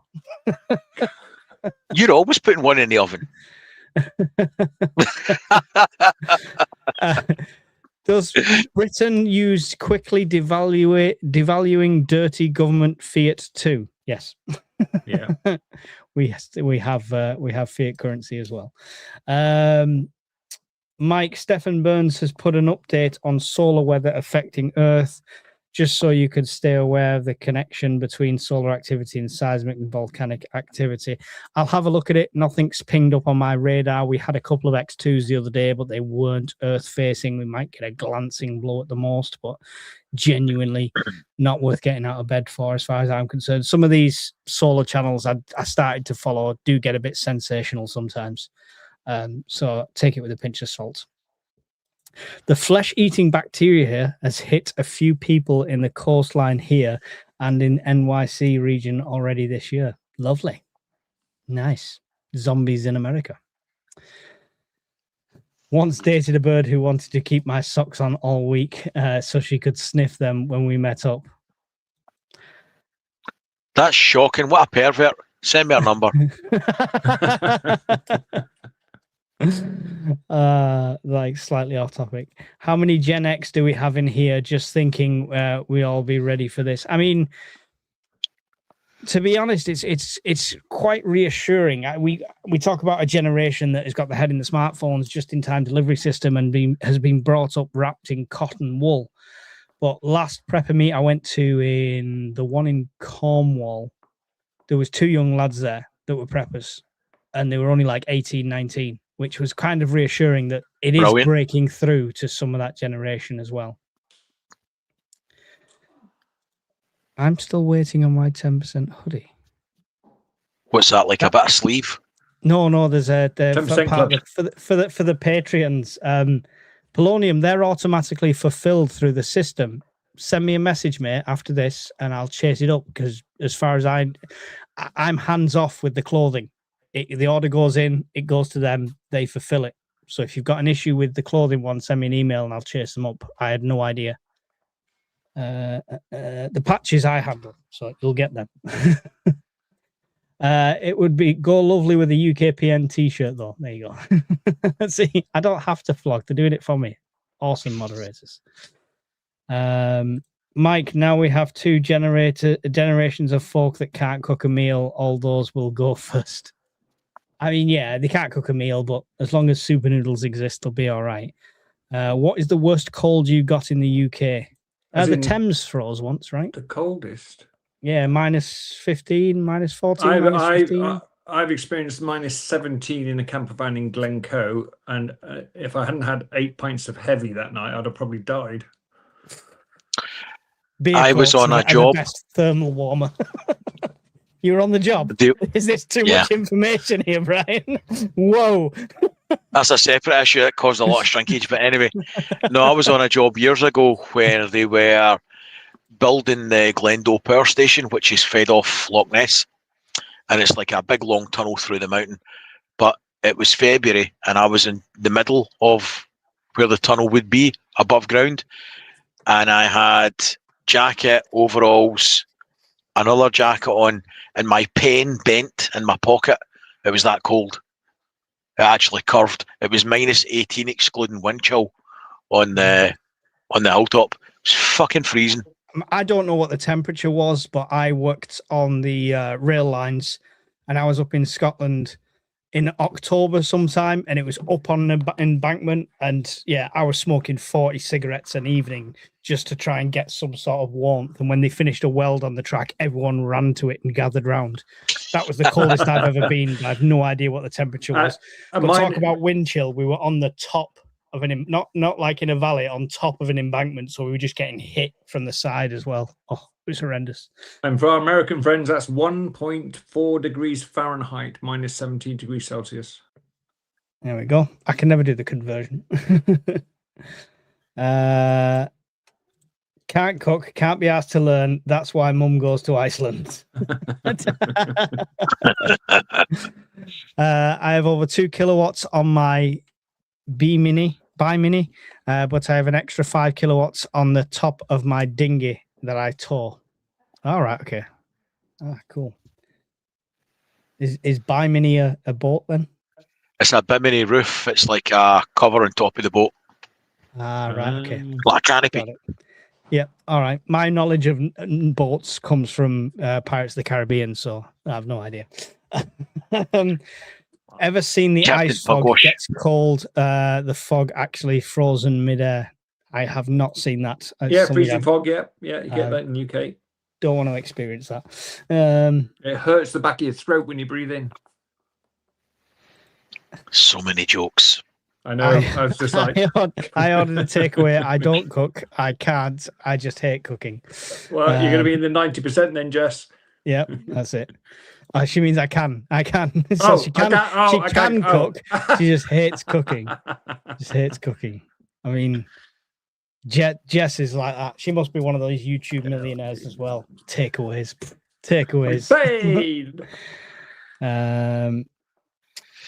Our latitude is lower than the UK's, and we regularly get -20 Fahrenheit, -29 degrees C with -30 wind chill. Kansas suck for large parts of winter. Sounds like it. Yeah, hard pass. That's where you're not allowed out on your own. You have to go with someone else just in case. Mike, that's just you, John. Mike, can we have some Prepper Network patches with our zones on, please? Also, maybe some inside window car stickers, please. Yeah. The zones, it's not possible. The minimum order I have to do for these is 100 units. Most zones don't have 100 people. I mean, I did the ones that don't have the writing on, be based on a poll, and so far, that many people who voted yes on the poll haven't even ordered them. So I'd be reluctant to do that, Scoob. If you want to organize it within your zone, get me a message over of how many people want it, and I'll try and source somewhere to do it without the same minimum order if it's not 100. And I'll do that individually, zone by zone basis. I can't produce them. I've already took a hit on the keyrings, and I'm potentially taking a hit on this new one as well. So I can't really take another 7 zone hits. The window stickers I'm looking at. It can get down to -45 Fahrenheit around where I live in the Midwest. -45 Fahrenheit. Yeah, that's -45 centigrade would be. Oh no, I think it starts to reverse once you get below 0 Fahrenheit, doesn't it? Something like that. I can't remember. I don't know how the conversion works. When it's 18 degrees C, I'm freezing. Jess, you're in trouble. Ordering takeaways and then freezing at 18 degrees. My house lives at 18 degrees. That's a summer's day. We'd get much lower temps in the Gulf Stream. If the Gulf Stream stopped, the only warm water keeps us toasty. That's the thing with the Super El Nino. It affects that Gulf Stream and basically curves it round so we don't get that warm influx of air. So that's where it goes all Pete tongue. They've been warning about that shutting down for the last 3 years running. Yeah, I mean, I'm skeptical on that one.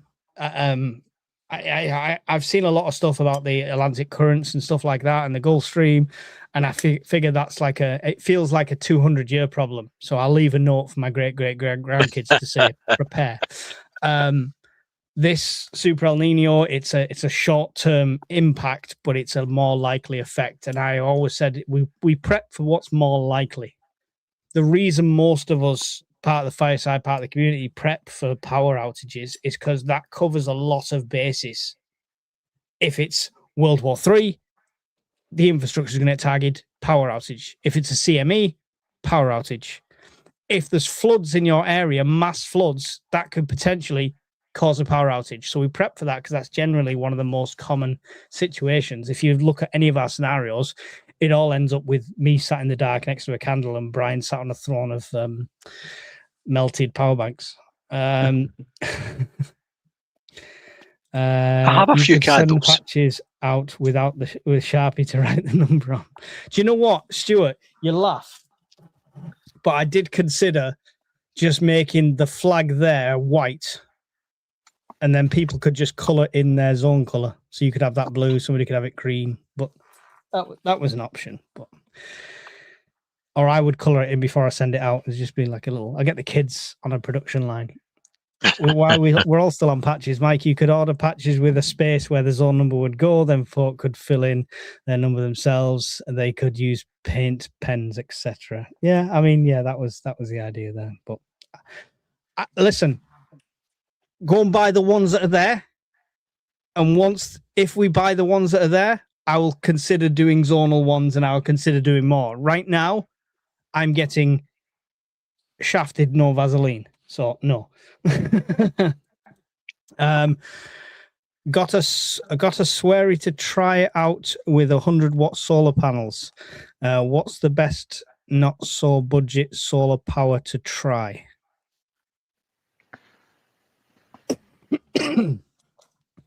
What do they mean? As in a power bank or solar panels? With 100-watt panels, what's the best not so budget solar power to try? Yeah, would give us a bit more what you've already got and what you're after and what your budget is, Swinster. We might be able to help you there. Also, what country you're in? Yeah, that's valid. Thank you. I've just added my partner to priority services. Hopefully, will never need, but would be in real trouble in long-term power outage or water supply problems. I mean, yeah, thing is, nobody's guaranteeing if it's a major issue that them generators, them power banks and all that stuff is going to get delivered. But it's not worth not doing on the chance it does, you know. If you can save up, if you can put the money aside, the person you should rely on is you and you alone. Yeah? The government is not coming to save you. Which is why we're here now talking about it. Exactly. You're your own first responder. So for the last 5 years in Scotland, when they've had winter storm outages, SSEN and SPEN, the two major suppliers, they're legally obliged to look after the communities when the power goes out. Their chosen option is to hire the local community centre, put a generator outside, switch on the lights, isolate it, switch on the lights, and then put a burger van outside. It works, but you have to go to that centre to get a hot cup of tea, electricity, and a bed for the night. So it generally takes about 3 days before you get someone knocking on your door. That might be the Coast Guard, that might be the police, that might be the volunteer fire, that might be, you know, Red Cross. But it normally takes a couple of days before they think, oh, we better go and check that everyone's okay. They're relying on you going to a warm spot, which is a community hall, something like that. Brian's house. That's the community hall. It's shut. Didn't pay me enough to hire it. Beans Manor is closed. Was that the England flag on there? Nice. No, it's the Union Jack on there. It's a version of the Union Jack. This whole design. This whole design was made by Josh, the disabled camper, who was a big part of the channel when we first started, and a part of the Fireside, who is no longer in contact, unfortunately. But that's the stickers here. That's the fundamental logo. These are adaptations. These badges and stuff. They're adapted versions.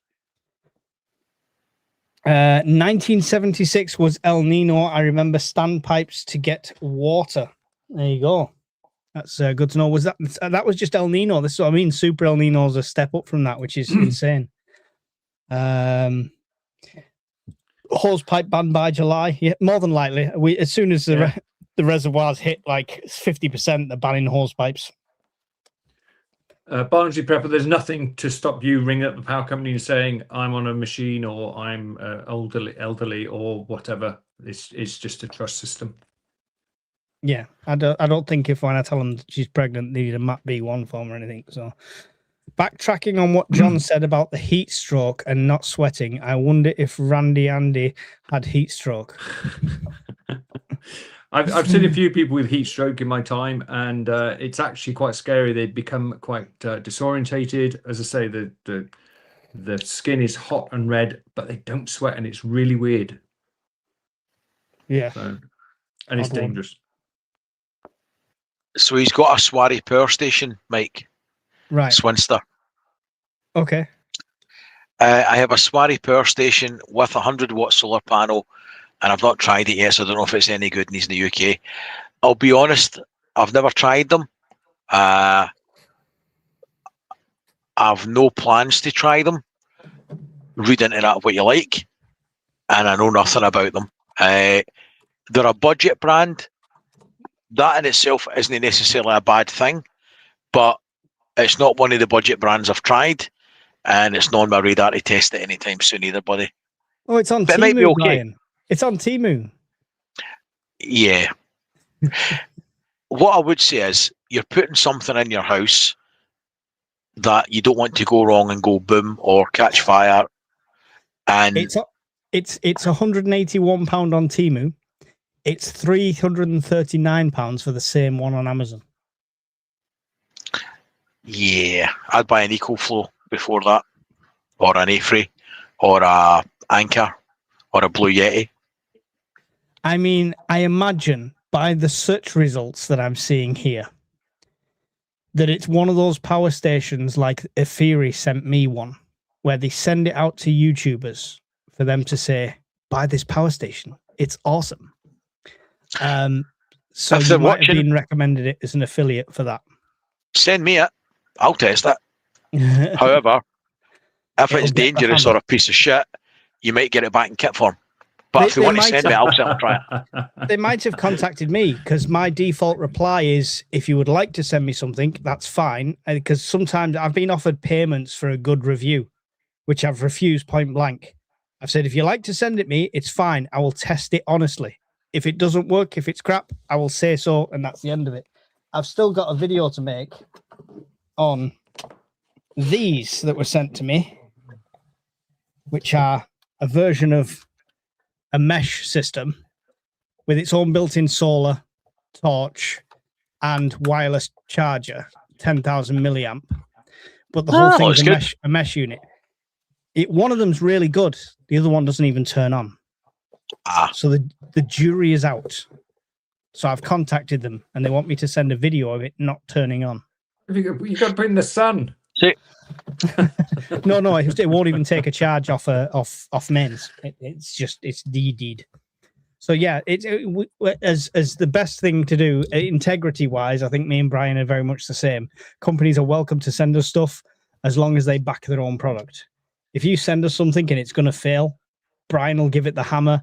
I just won't even give it my time. I've got stuff here where they email me going, "Where's the review of this?" I'm like, you don't want to see a review of this. Trust me, I'm just not going to put a video up. so I did a review on this just yesterday, actually.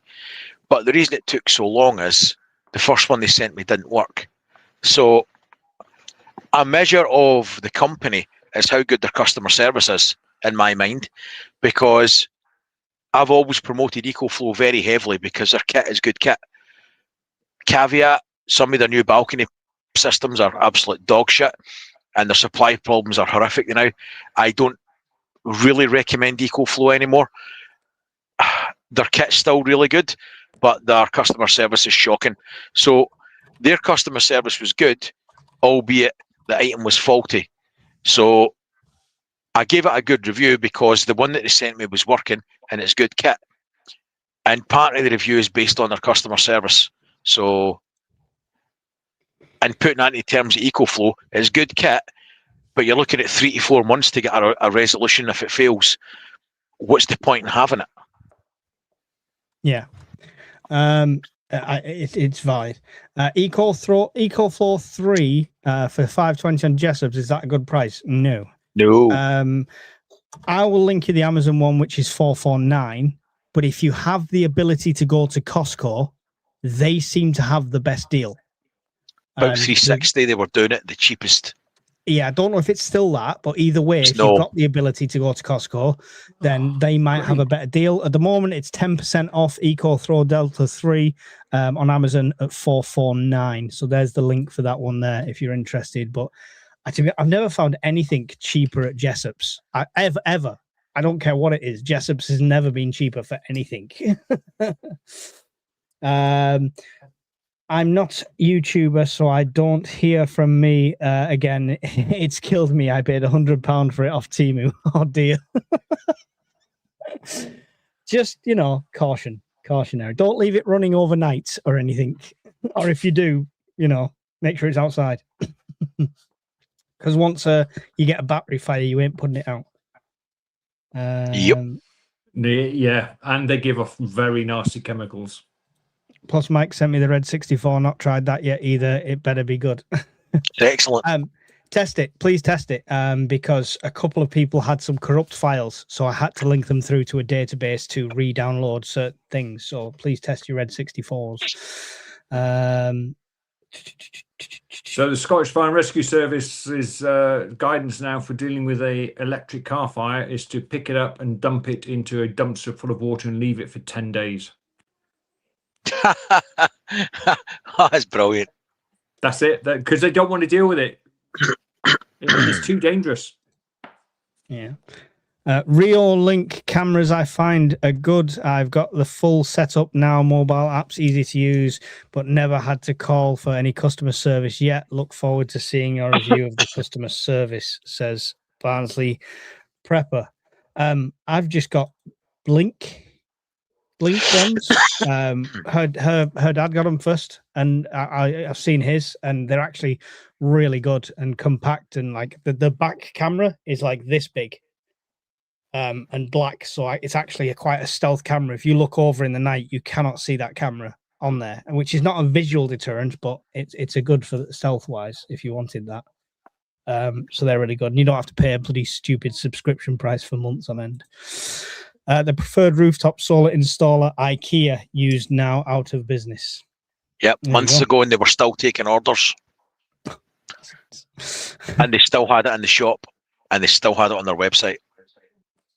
Yeah, I mean, it's not a bad policy, you know. We're going out of business. Let's keep taking orders, then bugger off to Spain. Wait for the fire sale on my merch store. That's when the channel ends.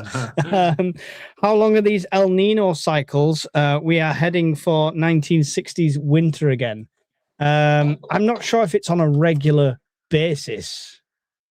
I'm still doing research on it and stuff like that. Super El Nino events are rare. Instance climate phenomena occurring approximately every 10 to 20 years, only with a few recorded in the past 80 years.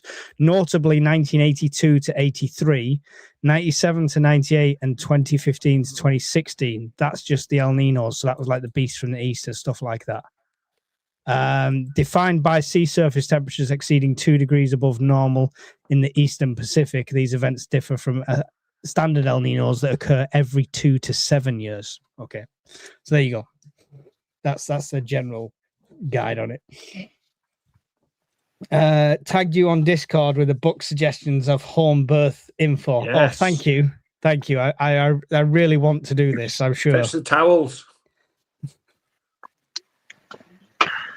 We'll do a home C-section. That might be safer. Please don't.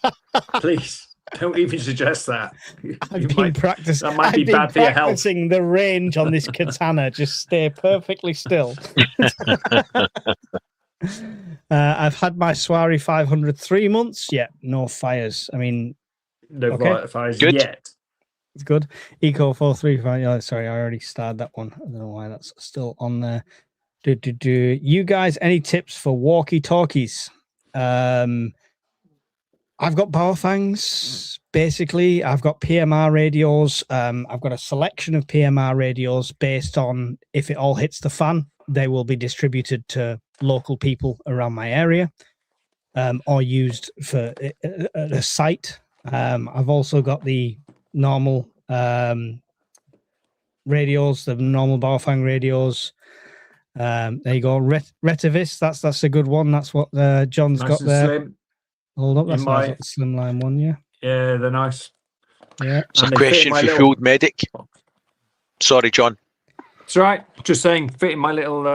Brian's are all on his back shelf behind him, above top right there, I think. Yeah. Yeah, there's about 6 of them up there. The tips would be depends on your circumstance. If you've got a homestead and you're just looking at communicating with people around said homestead, PMR is absolutely fine. You can get it now. You can use it now. No license is required. Other people might pick up the channels and the chatter if they're in range. If it's for more long distance communication, my advice would be go and do the what's the test called again? It's gone out of my head. Ham radio license. Ham radio license, yeah. Go and do that, and then you can actually test it and stuff like that. I'd like to get back into CB, but when budgets allow. When you say wheeled medic, I'm still scrolling down here. It was just up from the other one you read. Well, you beating yourself up in yesterday's thumbnail. Well, you know, that's That's because I'm a doom-mongering fear merchant. Just above that, 2156. I don't have timestamps. Ah. That one. Thoughts on these 3-pin plug-in Polar micro inverters, please, considering for my land-based office, but heard mains needed, which was an auto no from me. That one. That's the one. So they're not legal yet. Just so that's why I wanted you to pin that one up there. It's still not legal yet to plug it into the mains with a 3-pin plug. It's still got to be hardwired by a suitably competent person into your distribution board. However, even when it becomes legal, my personal opinion would be I'd put in a fuse spur. Never mind a 3-pin plug. For all the time it will take to put in a fuse socket, right? Fuse spur. Don't piss about with a 3-pin plug. So, and you don't have to get the EcoFlow one. You can get, like, say, Enphase or Hoymiles, and Screwfix sell them as well. It's still the 800 watt limit, and they'll still come with a plug on it and everything else. Now you can buy them now, and it's about half the price of the EcoFlow one. But you do need, well, you do need an electricity socket to plug into your mains. I don't know what you want it for. If you're talking about like an office based in the middle of nowhere in your garden, why not just buy a power bank and plug in some solar panels? If you don't have power out there, I might be reading too much into that. It seems to be that you're hinting that you don't have power out there. I just stick in a power bank and some solar panels on it. That's how I'm reading that question as well, Brian. Is it looks like he hasn't got mains. So don't spend a fortune on it. Get maybe like an A3 P280 or a Delta 2 Max, something like that. Mm-hmm. Cool. You guys are willing this into existence. All right. Listen, it's coming out the sunroof, so it's happening at the NHS. I'm only joking in case it's SHTF beforehand, and I have to do this. But stop with all the advice because you're willing it into existence. First power station YouTube reviewer I watch is Hobo Tech channel for depth testing via secret laboratory. Not heard of it. Hobo Tech channel. Look at Solar Labs. Yeah, they're excellent. This is what you need, Brian. Gimmicks like this. Your secret laboratory. Secret lab. You've got to have, like, big goggles and gloves on and everything. Yeah, mad scientist look. Yeah. Get a Doc Emmett Brown outfit. That's what you mean.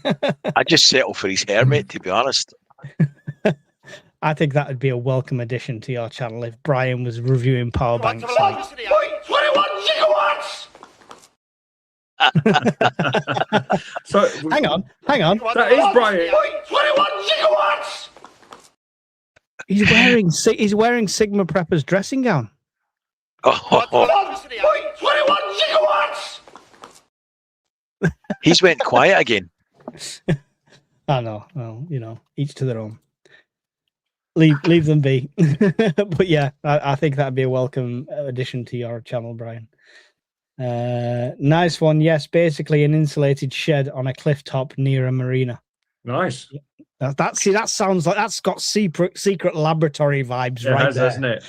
That's it. I mean, I'm guessing you've got a computer. Where's your shed inside a hollowed out volcano? I'm in it now. As long as he's not going to rely on the... Oh, you're in the basement, aren't you? I'm in World Medic's secret hideout. What are you saying, Brian? I can't. Unless he needs... as long as he doesn't need it for a heat source, a 2 kilowatt hour power bank will run his home office without any problems. And everything in it. Just slap some solar panels on the roof. I'd love to test that with this PC, because this PC has a high... It takes a lot of power. What's a lot of power? What's it drawing? I have no idea. That's what I'm saying. I'd like to test that because it's a full-on gaming machine that I've built myself, not like a laptop plugged in or anything like that. Next time you're up, I'll give you an inline socket that will show you how many watts it's pulling. That'd be good. Yeah, cool. Should only be in the tens of watts though for a laptop, shouldn't it? No. I'll be up at the end. I'll be up at the end of May, Brian. If that guy emails me back. I'm away a cruise. No, you're not. Oh no! There you Yes, go. yes, Yeah, yes, yeah, yes, yeah. yes. I will. That's this. Oh, is this some I will see secret? Is this some secret level thing going on? Is it? Yes. You'll see the video. Oh, am I not invited? No, you're not invited. Unfortunately, it was arranged before your time, John. We've just been waiting all this time, unfortunately. Oh, you're going to some secret bunker that's not very secret. Pretty much. Yeah. I think John is in the same man cave as Barry Browncoat Prepper. No, because you can see his chair. Barry comes on sometimes and he looks like the floating head from Red Dwarf. It might have underground element to it, but only need it for living loads. Oh my God, I live on a 12-volt bar in the motors of the yacht. Nice. Danger Mouse. Okay. Did you build the PC? Yeah. What 500. power supply did you put on it? The 650 originally, but I think I might have uprated it to 1,000. Right. Well, as I wrote, at the most, you're going to draw right a kilowatt, right? So it's never going to run that hard and that fast, but you're probably looking at about 750. So on a Delta 2, taking into account the inefficiency of the inverter, you might get an hour and 40 minutes out of it. Really? If you're running gaming activities and stuff at full chat, but your power draw could be between 5 to 750. Is this why my electricity bill's so high? Is that what you're telling me? Next fireside's just going to be me on a phone like this. Can't afford the PC, guys. Well, it runs pretty much 24/7 because I do my solar monitoring of it. It'll be taking a bit, but I mean, to put that in perspective, it's off peak 12 pence, per kilowatt hour. But you add that up over the month plus between. I don't want to. Shh. Let's not add it up. I'll do it now. Don't depress me. I switched to mini PC for working home needs. Previously desktop, which used far more power. £90 a month. What? £90 a month. 24 hours a day for 31 days at 12 pence a kilowatt hour. 12 pence is the lowest it will be. Between about 5 and 7, depending who your provider is, it could be 35 to 40 pence. Oh. You need to start running it off the iPad like I do. Do you know what, Swinster? That's a great time to ask that question when we've just discussed this. That is a superb time to ask that question. If you would like to join the Patreon's not a one-off donation. If you'd like to join monthly the Patreon, electric bill. The Patreon link is there. There's different levels. There's some people at the top level, some people at the bottom level. There's no different access for the levels. It's just how much you want to support.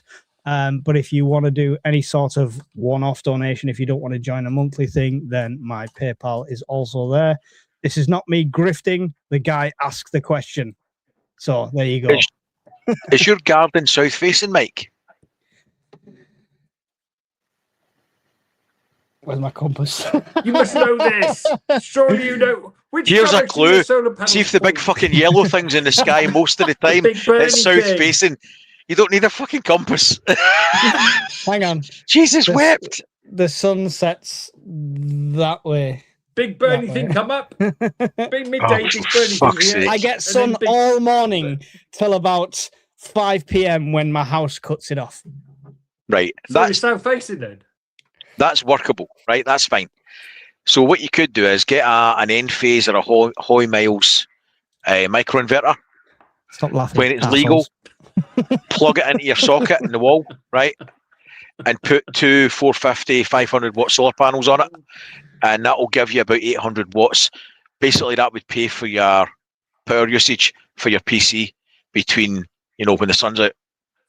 Okay. You'll have to send me a message with a shopping list of the stuff I can't afford to do that with. It'd be about 300 quid. Yeah, which I suppose if you take out 3 months worth of that bill, Yeah, it's paid for itself, pay for right? itself. So, okay, yeah, send me details. Send me details. All morning till 5 p.m. All right, okay, right. Yeah, we've all had a laugh. All right. I'm actually really good at map reading. I just have no idea. Really? This house is new. Are you really? Do we just pretend to be good at map reading, Mike? No. I can. I've got a very good sense of direction. Oh, are you sure? I'm sure. I'm calling sure. bullshit on that right now. Listen, we'll do a challenge at some point. Somebody can blindfold me and drop me somewhere, and I'll find my way back. That'd make a great video. Isn't that called Alone? Don't they do that in America? Yeah, we'll do a Scottish Highlands version of Alone with me. Well, no, we'd How's all that? be dead within 4 hours from exposure. Exposed Well, to what though? We'll do it in July during the Super El Nino. Andy Pandy, put Andy Pandy's comment up. Mike's going to bug out to Scotland and end up in Southport. I found my way across to the Stadium of Light walking. I found my way cycling to Scotland. There wasn't GPS, so Is that why bite you me. set everything on fire so you know how to get it like breadcrumbs? Yeah. It's So it's smoke signals. still Smoke signals. smouldering when you come home. Yeah. I'm going to get banned, don't I? Probably. Yeah. No, never. Right. Okay. We've not even touched the news, and it's like 2 hours, 11 minutes in. If you guys have to go or anything, then just by all means. It's Friday, Brian. So surely Trump said negotiations are on and everything's good, right? What's happening? I fucked up this week. He must have forgot. He forgot to do his market manipulation tweet. Oh no! Yeah, he screwed I up. can't check Truth Social because I was banned after the first hour of being on there. Right, so this has just come up on the BBC. Trump has told Congress that because there's a ceasefire, he does not need their approval to continue the war in Iran. Yeah, they He's ain't on his buying it though. He's on his 60 days, isn't he, today? Yeah. He said he got Hesketh to answer it earlier, and his assertion interpretation was that because there's a ceasefire in place, technically they don't need to ask Congress, and the timeline should be extended as because of that. But it was originally put in place to stop Nixon extending the Vietnam War. Yep. So I don't think they're going to let him off the hook with that. And Hegseth appeared before some committee day before yesterday, didn't it? It was an absolute car crash. Yeah, Congress were interviewing him, and he never answered a straight question. I watched the interviews. He's a slimy rat bastard. Yeah. I'm just looking now. It's just there's too much me, self to read through all this crap. New acting Secretary of the Navy and legal immigrant Hung Kyaw just said this: don't come to this country seeking the American dream if you're not willing to obey its laws and embrace its culture. Okay. That's the last thing I can see. Never mind. Okay. So yeah. No update there then, I guess. Nope. You've got a big super chat there, mate. Oh, Wow. thank you very much for Prepper70. You're absolutely awesome. God bless you. Really appreciate that. I mean, you should put some words in and make your money, you know. You can say things on value. super chats. Really appreciate it. Thank you. Mike's a cunt. Here's 20 quid. Wow. Whoa. That's out there, isn't it? He was too busy with Charles. Congress is calling BS on King that. Charles was charming him, wasn't he, with his British? He did okay for a Yeah, he got spud. tariffs taken off the whiskey. That's good for the Scottish economy. I Yeah. don't know why. I expected you to say Walloper then. I'm not a great fan of them, I've got to admit. However, credit where it's due. He did really well. His speech came across really well. It seemed to go down well with Congress. So I've got to say he did, in my humble opinion, I thought he did well, the King. I thought he did I think he came across this king would have his mother turn in his grave as soon as he decided not to do an Easter speech, but do a speech for a different religion's holiday. I think that was just an absolute kick in the teeth to everything. So that's my personal opinion. Or we could place best how far Michael managed to travel home for the chat. You're all evil. Oh, you're evil. coining it, and there's Swinster sent you 20 quid as well. That's half your monthly electric bill for just your PC. No. You got to take away YouTube's 60%. Thank you, Swinster. Really appreciated. That's absolutely awesome. So did you see King Charles take the piss out of Trump for knocking down off the White House? Much appreciated. You what? King Charles took the piss out of Trump for knocking down half of the White House. He says, I could not help but notice the minor alterations as I came in. And he said the last time it was altered was by the British in 1818. And everyone burst out because the British burnt it down, didn't they? And everyone burst out laughing, apart from Trump, who sat there were like, what? Hey? Yeah. He doesn't know his history unless it's in his favour. Charles III managed to get both sides to clap for the first time ever. Lizzie would be disgraced by the things Charles has and is doing and is not doing. Wheel medic. You can afford a good whiskey now, Mike. See you down Cornwall. So here's a hypothetical situation. Congress says no, you can't carry on the war, and they vote it through. What does Trump do then? I think he'll just write an executive order to say I overrule that. Yeah. Yeah, but he can't. Doesn't he have the vote in Senate anyway? Doesn't he have the majority? No, the vice president has the casting vote if it's a draw, which it hardly ever is. Yeah, but doesn't he have the majority of support in there? Oh, anyway? he does. Yes. No, he has the yes. Republicans have a majority in both the houses at the moment. Yeah. Exactly. So nothing's stopping him basically at the moment. Only just. I mean, it's like 1 or 2 when you take out the rebel Republicans. Yeah. But I mean, that even they'll be whipped into shape. Tim Somerset, great points that I can afford a good whiskey now. See you down Cornwall. Maybe, but I can't afford the fuel to get to Cornwall. It would be cheaper to run my car on whiskey these days. Trump's gonna F us all over. I'm going to bed. Have a good night, all. There you go. Swinster. Cheers, Swinster. Appreciate it. Swinster. John's come up with a good comment there, John Charles. That could give Trump the out from the war and blame any fallout on the Congress. A very good point. Very good point. Yeah, potentially. Republic and majority we'd still in be both houses bollocks. of the US government currently. You what? And we'd still be bollocks, yeah. We'd still be screwed because he could then walk away and say, well, I can't do any more. My hands are tied. The Strait of Hormuz is still fucked. Nothing's going to change materially for us in the UK and Europe. And we'd have to negotiate with what's left. And that's not going to be a 5-minute fix. We're into May. We started talking about this in January? February, yeah. We started talking about it in January and the war started in February, yeah. So I don't see any signs of this being over. I just don't. I mean, let's remove the word over because that's very subjective. If Trump decides to pull everything out, technically it's over for them. The question is, how long till it returns to a level of normality? Next year. How long before minimum. Insurance companies go, okay, it's safe now. Take your ships through. I think that'd be pretty quick. However, because they reacted pretty quick the other day.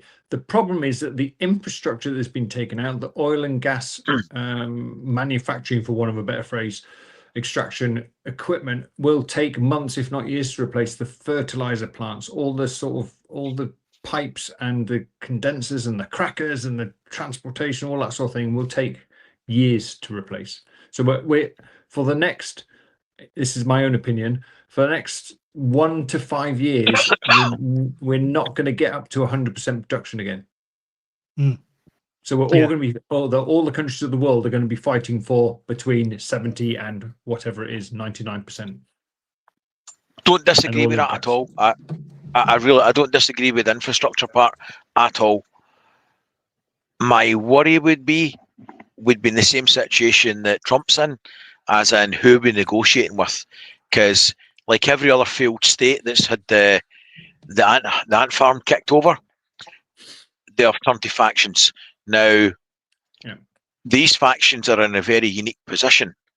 We've basically created another failed state with despots and garrison commanders in charge of cruise missiles. Now, what if one of them just decides to start taking pot shots at?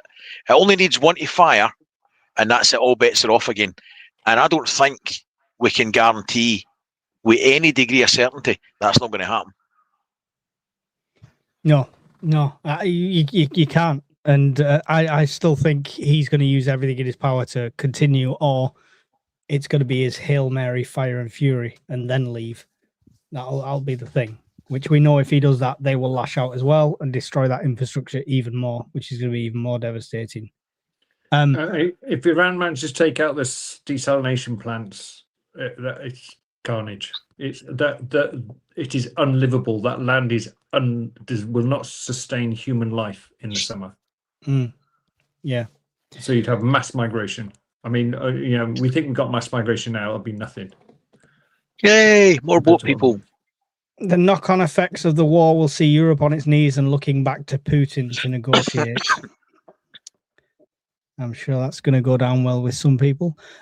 So, Brian, do we expect a huge influx of preppers? Because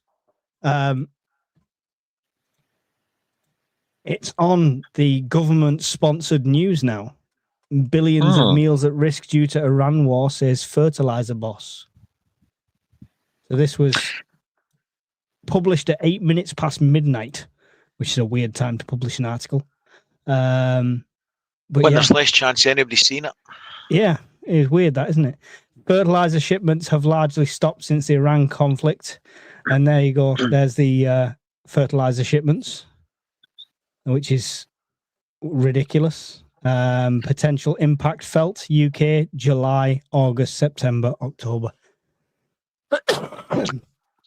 I would think, and my opinion is not greatly changed from what it's always been.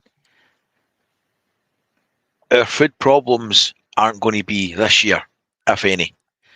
Our problems will be next year.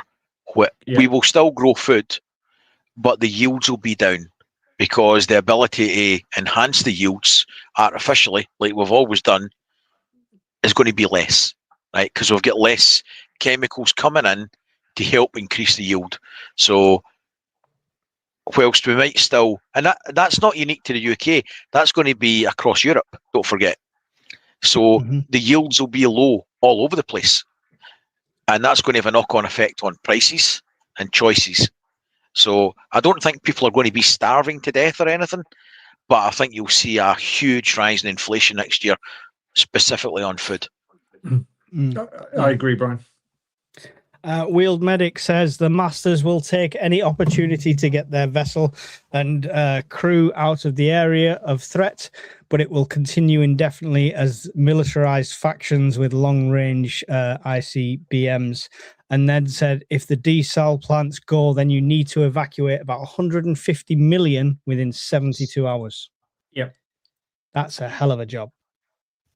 Yeah. Did anyone watch the drone fish supper delivery from pub to nearby field to ex-Top Gear presenter? No? Did anyone see that? No, but I'll need to look for it. A drone fish supper delivery. Interesting. The last Gulf oil shipments have arrived. Aviation fuel shortages are emerging. Doom, doom, doom. I feel like we need lots of doom, doom, dooms. If I've just ordered a lot of fertilizer from a company called Elixir. Okay, let us know if it arrives. I started prepping about 3 weeks ago because of you guys. Thank you for doing it. Make sure you're doing it sensibly. Let us know how much you've got at the moment. How many days you think you've got so far? Yeah, make sure you're doing it sensibly. Doing it, the stuff you live on, the stuff that you eat. Make sure you're prepping accordingly, and do not corrupt yourself doing it. The best prep you can do is join our Discord as well. Great font of information. Over 500 active members on there, which is insane. I shop at Elixir for salts and bicarbonate of soda. There you go. Never heard of it. I'll have to Google them. I couldn't believe it when a farmer said on TV that they are restricted as to when they can spread slurry. Oh yeah, That's a lot of always been shite. a thing. Yeah, that's with them. But it's not just fertilizer, it's pesticide and things like that that's going to be affected. So it's not just putting the nutrients back into the soil artificially, in inverted commas. It's pesticides and herbicides and all that sort of thing. So it's getting attacked from more than one angle, the food supply chain. Check out what's just happened at Peter Kay's show this evening. It's been evacuated because of a suspicious bag. I mean, that's no way to talking about somebody. No way to talk about somebody's mother. So, and a 19-year-old man is in custody. Do you think it's a coincidence that they put the alert level up today? Oh no, definitely not. That's a good. Do you know what? That's a good point that they put that up, because we've been through so much, and I've constantly said, why have they not put it up yet? So why now, John? In my experience, and this is in my experience, I do not have any insider knowledge. They put it up because they have identified a threat, but they don't know specifically where it's going to be enacted. So there will. I am just guessing now, but the MI5 had some intelligence that they knew there would be something happening, but they don't know where. So they've just shoved the threat level up. What that does do in practical terms is it forces more police on the street. It's stricter security military bases and increased searches going into government buildings. So there is a actual impact. It's not just let's shove it up a level. That there is an impact. But yeah, I think there was a non-specific, credible threat. Oh, there you go. There you go. So, well then, Curly, well, you're 3 to 4 days ahead of most of the population. So yeah, keep looking after that water. Yeah, it's a start. Keep it up, definitely, 100%. Unless that's 3/4 of a day. I got 2.5 meals. A bowl of cornflakes is 3/4 of a day.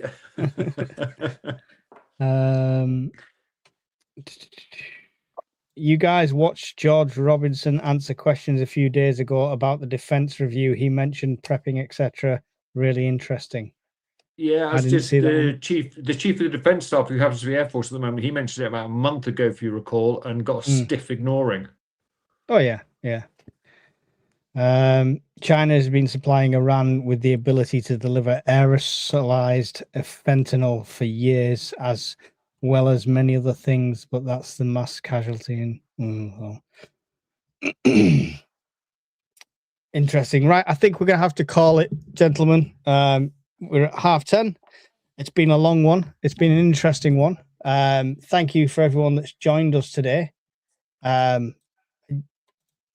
Superb. It was an update. The fact that we've got, did you hear the numbers on the Scottish Prepper Meet, Brian? Nope. We have 46 pitches booked. Wow. With over 100 guests, because some of them pitches are 2 and 3 and 4 people. So fantastic. That's awesome. And we've still got spaces if you want to get on there. So make sure you go quick. 534 members on Discord, which is superb. So network is constantly growing. You guys are doing great jobs of keeping it all going, keeping it active, and it's really, really appreciated. Appreciate all the mods that have made it out tonight and helping out in the chat, posting links, all of that stuff, and keeping things organized. It's really appreciate you. Thank you, Brian and John, for joining me on a last-minute notification. For this live. Don't forget to check out Brian's channel, because he's not streaming it to his today. It's Scottish Prepper 73. Get joined before he does that Blue Yeti review with a chance to win your power supply sorted. It may be in bits, but yeah, he won't smash it with a hammer if he's giving it away. No. So make sure you check out that channel and make sure you join his membership to be in a chance with winning that. Brian, final thoughts, state of the world, prepping, all that lot, whatever you want. Just do. Somebody had said, "Do you think I should take all my money out the bank?" based on that, no. Yes. Live your spend life it at my normally. shop. Live your life normally and use prepping to enhance your life, right? Should life take an unexpected curveball, we never ever suggest that you should prepping should be a life. It should be a pastime that gives you a sense of comfort, meet some different people, have a laugh, right? Just chill. Don't Yeah. do anything crazy. Awesome. Thank you, Matty Jones, 499. Just a little thank you, lads. I'll put it in the beer fund for the Scottish Prepper meet. John, any final thoughts on the matters? Just echo what Brian said, but also just look at the evidence for yourself. The world is changing. We can't deny that. The evidence is there. You need to decide whether it's changing for the better or the worse. We can talk all we like and we can bullshit and say what we think. It's only our opinion. You need to decide what you need to do and if you need to do something about it. But yeah, as Brian says, don't break the bank. Excellent. From me, thank you very much. All these guys, great information. Come and join us in the Discord to get more. Join us on Sunday for a Preppers Fireside scenario with a bit of a difference, hosted by John in his Dr. Evil chair. So that should be fun and interesting because I actually get to take part for a change. So make sure you join us on Sunday for that one. And yeah, thanks very much for all the super chats, all the support, all the people ordering patches and stuff like that all throughout. And Swinster, who left, also became a Patreon member, so he's now joined the 10%, which is absolutely awesome. Right, me and Brian have got to go and get our torture tools to see what information we can prize out of John in the green room. So till then, we'll see you all in the next one. Goodbye. Take care, guys.